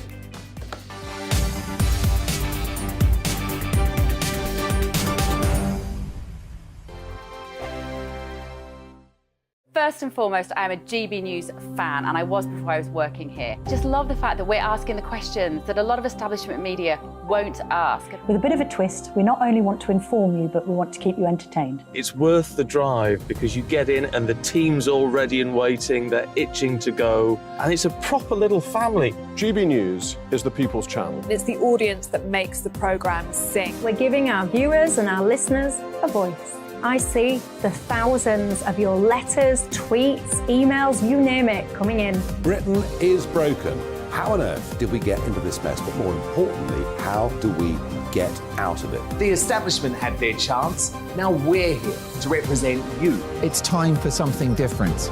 It's time for GB News. I'm very patriotic. I believe in Britain.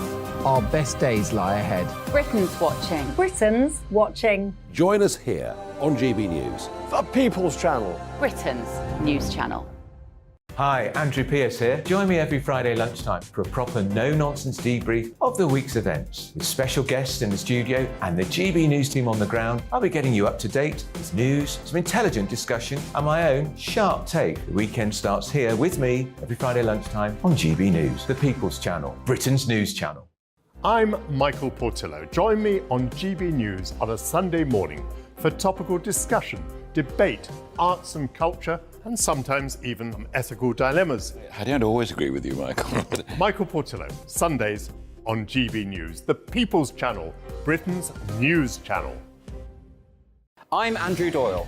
Join me at 7 o'clock every Sunday night for Free Speech Nation, the show where I tackle the week's biggest stories in politics and current affairs with the help of my two comedian panellists and a variety of special guests. Free Speech Nation, Sunday nights from 7 on GB News, the People's Channel, Britain's news channel. Here on GB News Live, we'll be keeping you in the picture, finding out what's happening across the country and finding out why it matters to you. We'll have the facts fast with our team of reporters and specialist correspondents. Wherever it's happening, we'll be there from 12 noon on TV, radio and online. GB News, the People's Channel, Britain's news channel. Join me, Patrick Christys, Monday to Friday, 3 till 6. We tackle the day's news agenda like you've never seen before. It's high tempo, high octane, the most controversial topics and the best guests. You will not be able to take your eyes and ears off it. I'm not afraid to ask the questions that you really want answered. 3 till 6 p.m, Monday to Friday on GB News, the People's Channel, Britain's news channel. Join me, Lawrence Fox, on GB News. Frank, fun, fearless and sometimes serious. Much as I love a Friday night punch-up, what I really want is a battle of ideas. I want to look at things differently. I want to hear different voices and engage with your unique experiences. Every Friday at 7 p.m. on GB News.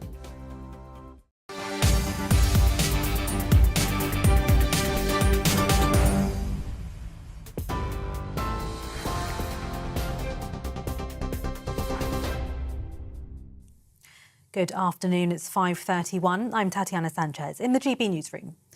Police have renewed their appeal to the public for help in locating the missing baby of Constance Martin and Mark Gordon. People are being asked to report any suspicious behaviour seen prior to the couple's arrest on Monday night.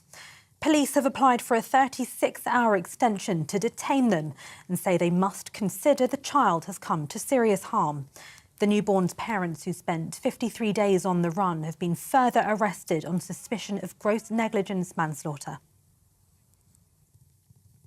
The parents of a morbidly obese 16-year-old girl have been jailed for gross negligence manslaughter in the first televised court hearing in Wales.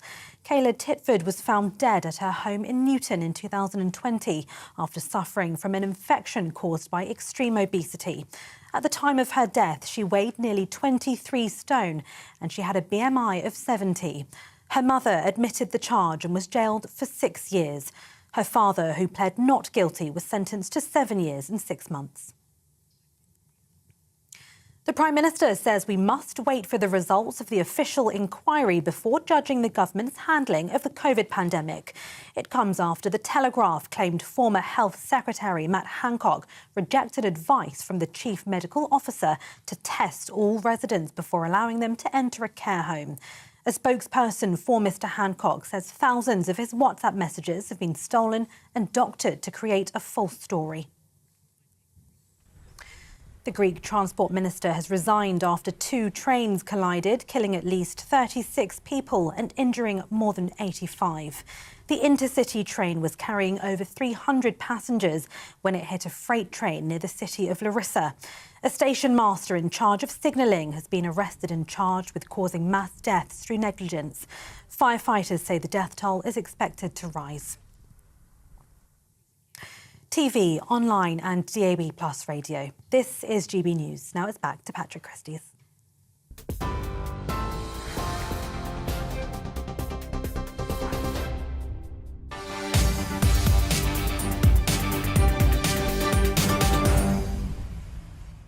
OK, loads coming your way, ladies and gentlemen, and in fact I'm going to have to be quick and rattle through the lot of it. We're going to talk shortly anyway about the Quran and why police seem to want to protect it so much. A pupil, of course, went into school and decided that something happened to this particular copy of the Quran, and lo and behold, then the police decide that they're going to look into it, and there's meetings with Muslim leaders at mosques and stuff. Why do the police seem so focused on that? I'm also going to talk about whether or not parents are actually to blame and should have their benefits cut if their kids skive school. Is it the fault of lazy or bad parenting?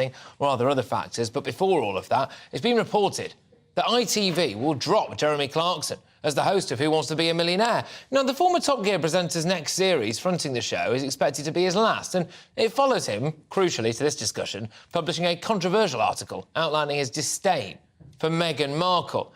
And in related royal news, the King has also reportedly decided to evict Harry and Meghan and offered their UK residence, Frogmore Cottage, it's not a cottage, to his disgraced brother, Prince Andrew. Frogmore Cottage, a Grade 2 listed 10-bedroom property, yep, there we go, in the grounds of Windsor Castle in Berkshire, was a gift to the royal couple from the late Queen. But now the Duke and Duchess of Sussex, of course, live in California, and let's be honest as well, they've stuck 2 fingers up to the royal family pretty much from start to finish since they left. With me now is royal broadcaster Helena Chard. Helena, Thank you very much. Let's start with Harry and Meghan to be evicted. I think a lot of people, frankly, think it's about time. You know, allegedly, we've heard this story. I haven't heard where the source has come from, but yeah, Frogmore Cottage is to be taken away by King Charles and possibly offered to Andrew. So I've heard. But, you know, it was a grace and favour cottage, I think, given by the late Queen Elizabeth II. They're no longer working royals. I think there's probably a lot of backlog here that's not come out, and that's what I'm interested to hear. I can't believe that King Charles would be so churlish as to just suddenly take it away. Hang on a minute. I mean, is it King Charles being churlish, or actually is this a response to Harry and Meghan trashing the royal family, unsubstantiated allegations of racism, making the Queen and Prince Philip's lives miserable in their dotage, and then on top of that doing Oprah, releasing a Netflix series and writing a book called Where? I'm completely with you on that, completely, and I don't agree with so much that they've done, but obviously it's just taking the right steps. And I would say there's a lot more into it. I mean, I did also think, I mean, obviously they're not here, they're not working. Are they going to be at the coronation? We don't know. It could be that there's some kind of negotiation going on with reference to security, their security. Will King Charles pay for their security when they do come into the UK, if and when, and as a result, take the cottage? Is it a way that King Charles is cutting back, so not as much expense? A part of me just thinks, why should they have a cottage? It was a gift. They've chosen to repay that gift by slating the royal family. Time for one more very quick one, and this is the fact that Jeremy Clarkson appears to have been biffed by ITV, who wants to be a millionaire. Of course, they will tart this up and say that, oh, well, his contract was coming to an end and all of that jazz. But the reality is he another victim of the Meghan Markle wokerati? I mean, it happened to another famous broadcaster, didn't it, earlier on, when ITV set their stall out, and clearly if you go after Meghan Markle in any way, shape or form, you're off, as far as they're concerned. What do you make of the Jeremy Clarkson axing? Hey, you know, Jeremy Clarkson, I have to say, is a fantastic broadcast journalist, presenter, author, you name it, his reviews, etc. He is below the belt on lots of occasions. There's been lots of problems over the past, you know, going back years. We can talk about lots of different people, not just Meghan Markle. I don't know, Nicola Sturgeon, Rose West. You know, I can think of lots of others as well. That's the way he is. He's done well until now. We're in a completely different world. You know, it's a very woke world. People won't put up with certain things. Yes, obviously Meghan and how the legal side is kicking in, and people probably don't want to be part of it. Amazon Prime cancelling. He wants to be a millionaire. You name it. We've got the watchdog is investigating into his articles. I think it's. I just think it's fascinating how much protection Harry and Meghan are often given in the face of, at times, very, very squiffy allegations that can have huge, long-lasting impacts, and also, sometimes, at massive cost to the actual British taxpayer. And you think, well, someone writes something that maybe quite a lot of people were thinking, although I do think elements of it were probably a bit too graphic, then actually, you know, does this have any bearing on his job? Look, thank you very much, Helena. Always a pleasure. Helena Chard, their royal broadcaster, reacting to two big royal stories there. Harry and Meghan, potentially anyway, being evicted from Frogmore Cottage, and Prince Andrew coming in to replace them. That'll be the final indignity for them, won't it? And also Jeremy Clarkson being canned, in a way, by ITV. And is that anything to do with his comments about Meghan Markle? Right, coming up, two big ones, two bumper ones to finish this show off. Who's to blame when kids play truant? Michael Gove says it's down to the parents. Basically, should parents have their benefits cut if their kids don't turn up to school? And I want to know as well, why on earth the police decided to get involved when a lad with autism brought a Quran into a school and that Quran got damaged. They've even gone and met with people at a mosque. Oh, sorry, what country are we living in? I don't quite know anymore. GBviews at gbnews.uk. See you in a tick. Hello, it's me, Jacob Rees-Mogg. Tune in tonight at 8 p.m. for State of the Nation. Tonight, joining me is the former chief Brexit negotiator, the Lord Frost, who will give us a taste of what it was like in the EU's negotiation room. Plus, the former editor of The Sun, Kelvin Mackenzie, will be here to provide one of his infamous rants. All that coming up and much more at 8 p.m. on State of the Nation.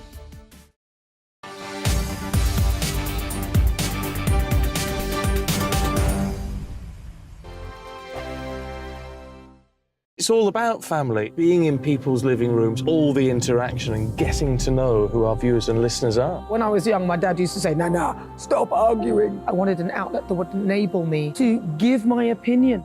People are going through a really hard time right now, and I know that you don't feel like you're being listened to by the establishment. I came to GB News because it's the People's Channel, and I want the audience to have their say on the events of the day. We're dynamic. We do something different. Democracy shows that the wisdom of the nation is in its people.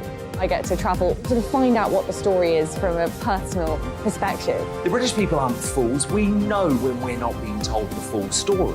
We've got to work out how Britain moves forward from this. It's the best country in the world. The establishment had their chance. Now we're here to represent your views. Britain's watching. Britain's watching. Britain's watching. We're proud to be GB News. The People's Channel. Britain's news channel. Hello, I'm Esther McVeigh. And I'm Philip Davis. Whether you're watching or listening on TV, online or on radio, we handpick the latest stories, debates and expert opinions for your weekend. So whether that's politics, news or showbiz, we've got it covered. Join us every Saturday morning at 10 o'clock on GB News. Join me, Camilla Tominey, on Sunday mornings from 9:30, taking the politicians to task and breaking out of SW1 to see how their decisions are affecting you across the UK. Bursting the Westminster bubble every Sunday morning, only on GB News, the People's Channel. Britain's watching. GB News has its own late-night paper preview show, Headliners, where comedians take you through the next day's top news stories. You don't have to bother reading the newspaper, we've got it covered for you. Headliners, every night at 11 p.m. and repeated every morning at 5 a.m. We won't send you to sleep like some of the other paper review shows out there. GB News, the People's Channel, Britain's news channel. Join me, Nana Akue, Saturday and Sunday afternoons on GB News. Expect fiery debate and passionate discussion as me and my panel tackle some of the biggest topics hitting the headlines. It's a place for everyone's opinion. No one gets cancelled, but no one gets an easy ride. Oh, she's on it today! Be ready for conversations that are fierce, frank, and of course, fun. Every Saturday and Sunday afternoon from 4 p.m. on GB News, the People's Channel. We are GB News, the People's Channel. And right across the United Kingdom. You can find us on Sky Channel 512. Virgin Media Channel 604. Freesat Channel 216. Freeview Channel 236. And YouView, Channel 236. You can also take us with you on DAB Plus Radio. With the GB News app and at the website gbnews.uk. We're absolutely everywhere. Come join us on GB News, the People's Channel, Britain's news channel.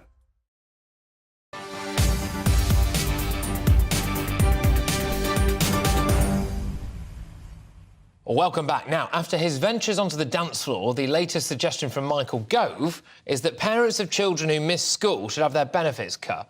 The Levelling Up Secretary said it was time to restore an ethic of responsibility and that a financial penalty might incentivise parents to stop letting their kids skip school. So, this is where we are. I've been asking you throughout the course of the show. Emails have been flooding in on this. Do you think that parents who let their kids skip school should have the benefits cut? Joining me now is Ryan Shorthouse, who's Chief Executive of Conservative think tank Bright Blue, and Devon Galani, who's Director of Policy in Practice. I will start with you, Ryan. Do you think if kids skip school, their parents should have their benefits cut? Yes, I do. I think, it's the ultimate responsibility of parents to make sure their children are getting a good education. And the evidence of these sorts of conditional cash transfers from government in Latin American countries and European countries is that they're quite effective in boosting school attendance rates. And that's really what we want, children to be benefiting from education. So I do think it's a good idea, yeah. Devon, do you think that parents whose kids skip school should have their benefits slashed? No, I don't think it is. We're not in Latin America. I think the vast majority of kids get a great education. If children aren't going in there, you need to understand what's stopping that from happening It might be an issue with a family, in which case, how does taking money away from that family help? Probably there are other routes. And when the work we do with local authorities on the front line, is that what people need is some help and support to make sure their behaviour changes. Otherwise, you're just putting them deeper into debt, putting them deeper into financial crisis, and not really doing anything about the source of the problem. What you want is those kids going into school, and taking money away doesn't necessarily help.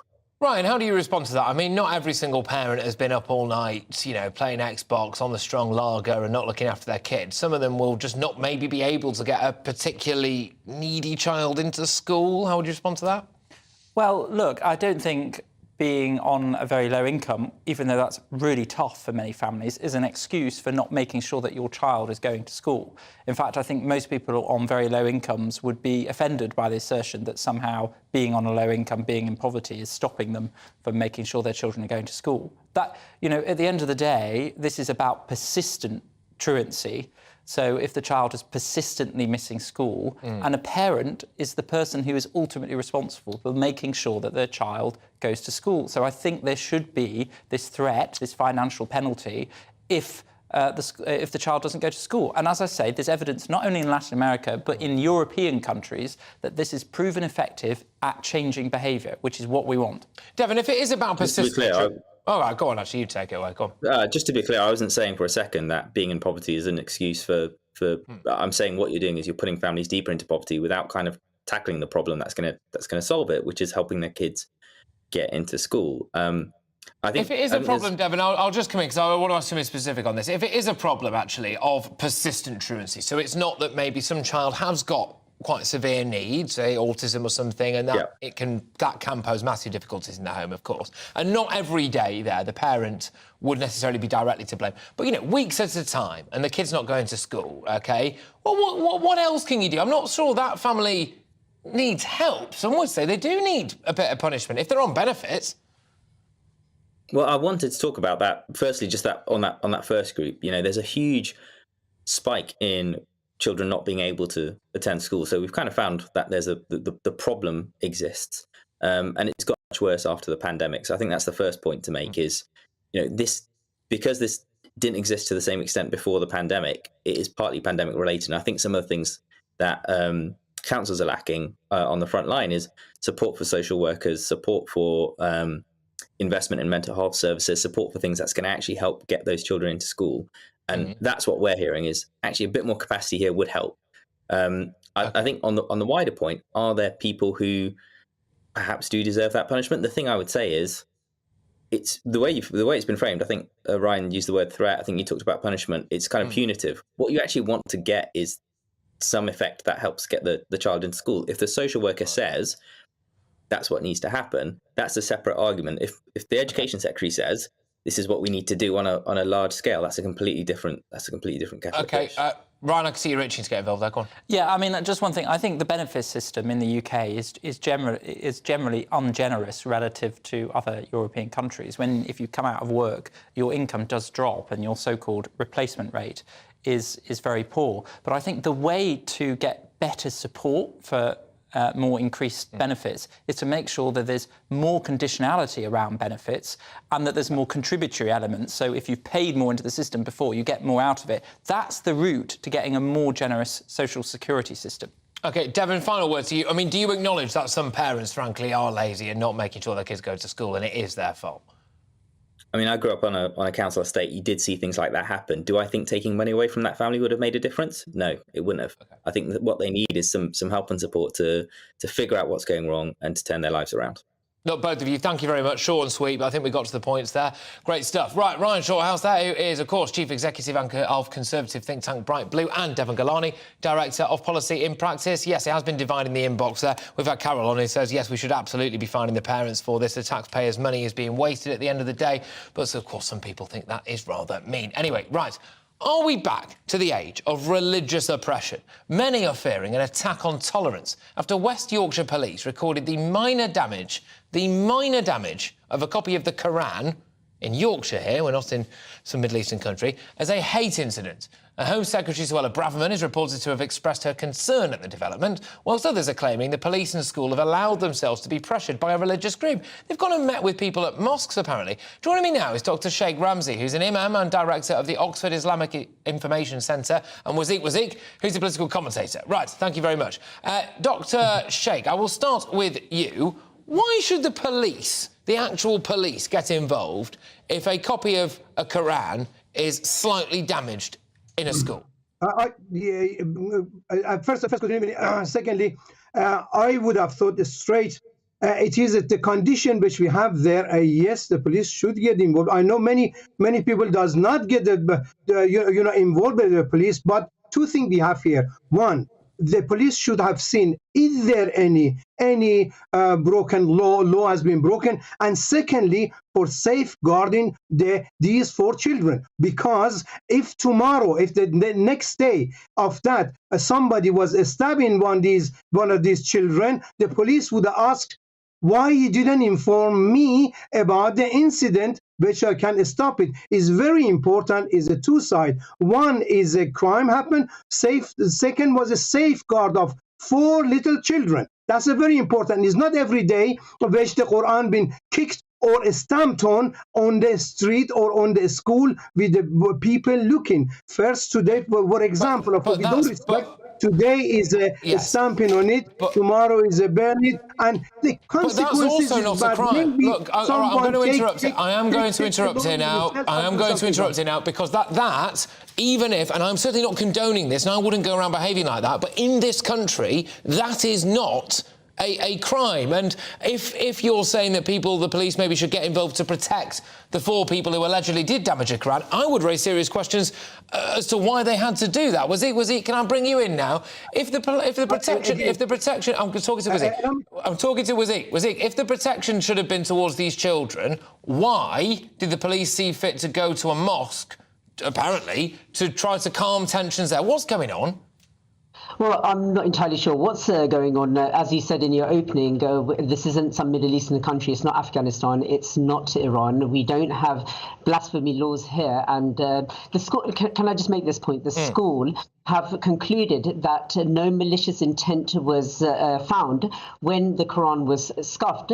And yet the students have been suspended as a result. This isn't a hate crime. It doesn't register as any crime. And the police have gone and recorded this as a crime. And then they've gone to the mosque, for what reason, I don't know, to calm tensions down. And quite frankly, this is a bigotry of low expectations when it comes to the Muslim community, because you don't see the Muslim community running out there screaming and shouting because the Quran has been scuffed. In fact, it's really disrespectful to say something. I believe it's very important that the mosque has been told with the police liaising, and the mosque should tell the people which they come, the Muslim, do not do anything. Don't take the law in your hand, because they will do it again. It may have a consequences, which I am very worried for that. 4 children, not for the Quran which is putting down, for that children, because someone take the law in his hand, and they're going to do it, and we'll see soon. The head teacher was very wise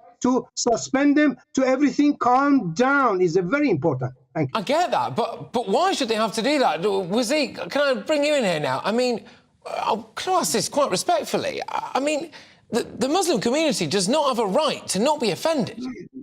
No, absolutely, and you're absolutely right there, Patrick. We don't have a right not to be offended. We live in a liberal, free democracy here, and we do really well in terms of tolerance. Look, no one goes around banning any kind of religious books in this country. We just don't have a history of doing that sort of stuff. And I think what the doctor is alluding to seems quite troubling, because what he seems to be suggesting is things that we've seen recently in the past, particularly with Batley Grammar School, when a teacher had actually shown a picture of the Prophet.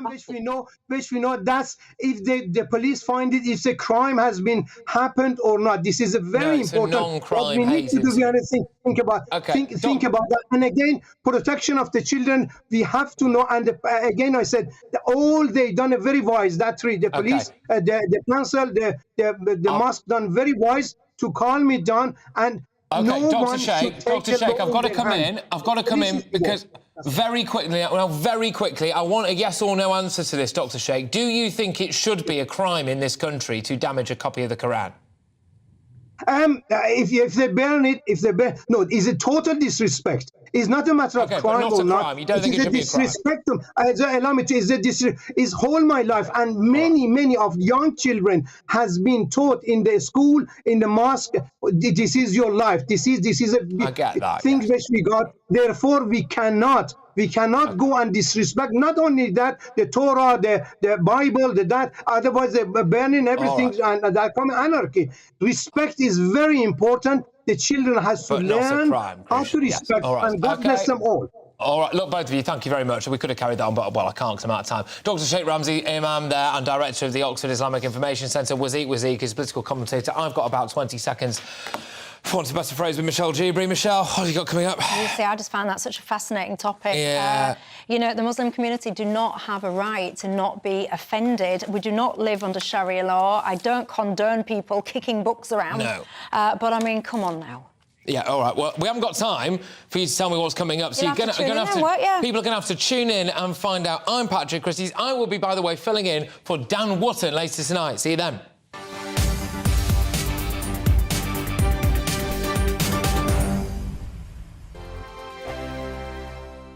It's all about family, being in people's living rooms, all the interaction and getting to know who our viewers and listeners are. When I was young, my dad used to say, no, stop arguing. I wanted an outlet that would enable me to give my opinion. People are going through a really hard time right now, and I know that you don't feel like you're being listened to by the establishment. I came to GB News because it's the People's Channel, and I want the audience to have their say on the events of the day. We're dynamic. We do something different. Democracy shows that the wisdom of the nation is in its people. I get to travel to find out what the story is from a personal perspective. The British people aren't fools. We know when we're not being told the full story. We've got to work out how Britain moves forward from this. It's the best country in the world. The establishment had their chance. Now we're here to represent your views. Britain's watching. Britain's watching. Britain's watching. We're proud to be GB News. The People's Channel. Britain's news channel. Monday to Thursday, 9 p.m. till 11 p.m. Join me, Dan Wootton. I'll bring you the sharpest takes and hottest debates. Do you not believe in prison? I don't believe in prisons. I'm completely stunned. I guarantee you there'll be no spin, no bias, no censorship. I actually was personally quite offended by it. And no reason to go to bed. So I guess they've always been quite woke. That's Dan Wootton tonight on TV, radio and online. Monday to Thursday from 9 p.m. till 11 p.m. on GB News. The People's Channel, Britain's news channel. Hello, I'm Michelle Dewberry, and you can join me every weekday 6 till 7 on Jubes and Kerr. You're an inspiration to us all. Clip that bit up. Well, you are. That's my ringtone. My political ambitions those days are gone, I can tell you. She's only teasing. Go on. He's probably going to want to lay down now. I'll give him 2 minutes to have one. Let's respectfully disagree. That's what we like on Jubes and Kerr. Come and join us. GB News, the People's Channel. Michelle Dewberry, weekday evenings at 6 o'clock. I'm Simon Evans. Join me on GB News for Headliners at 11 p.m. What's the scoop? I'll be joined by 2 of the country's top comedians. That's right. As we take a look at tomorrow's newspapers tonight. We're going to get into trouble. If it's a big story, we'll be covering it. Spill some tea on him. There we go. But we'll also have some fun. I wouldn't stick up a bank. My father didn't love me. So anyway. Headliners every night from 11 on GB News, the People's Channel, Britain's news channel. We are GB News, the People's Channel. And right across the United Kingdom. You can find us on Sky Channel 512. Virgin Media Channel 604. Freesat Channel 216. Freeview Channel 236. And YouView Channel 236. You can also take us with you on DAB Plus Radio. With the GB News app and at the website gbnews.uk. We're absolutely everywhere. Come join us on GB News, the People's Channel, Britain's news channel.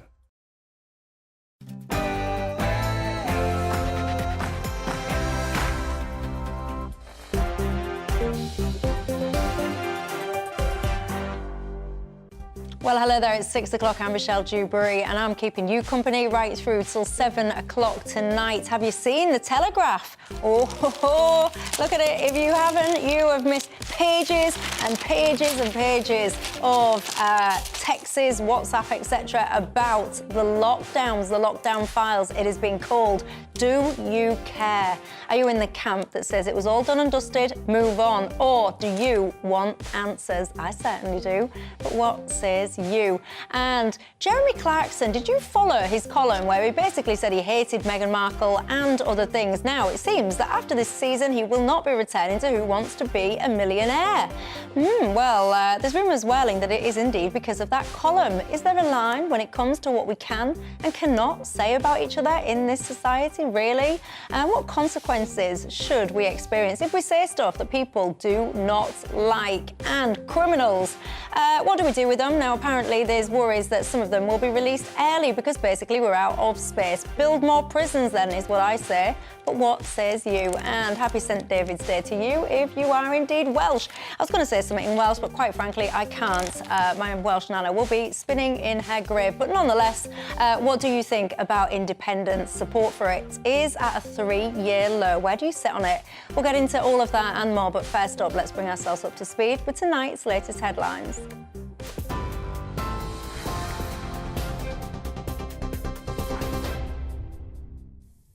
Michelle, thank you. This is the latest from the GB newsroom.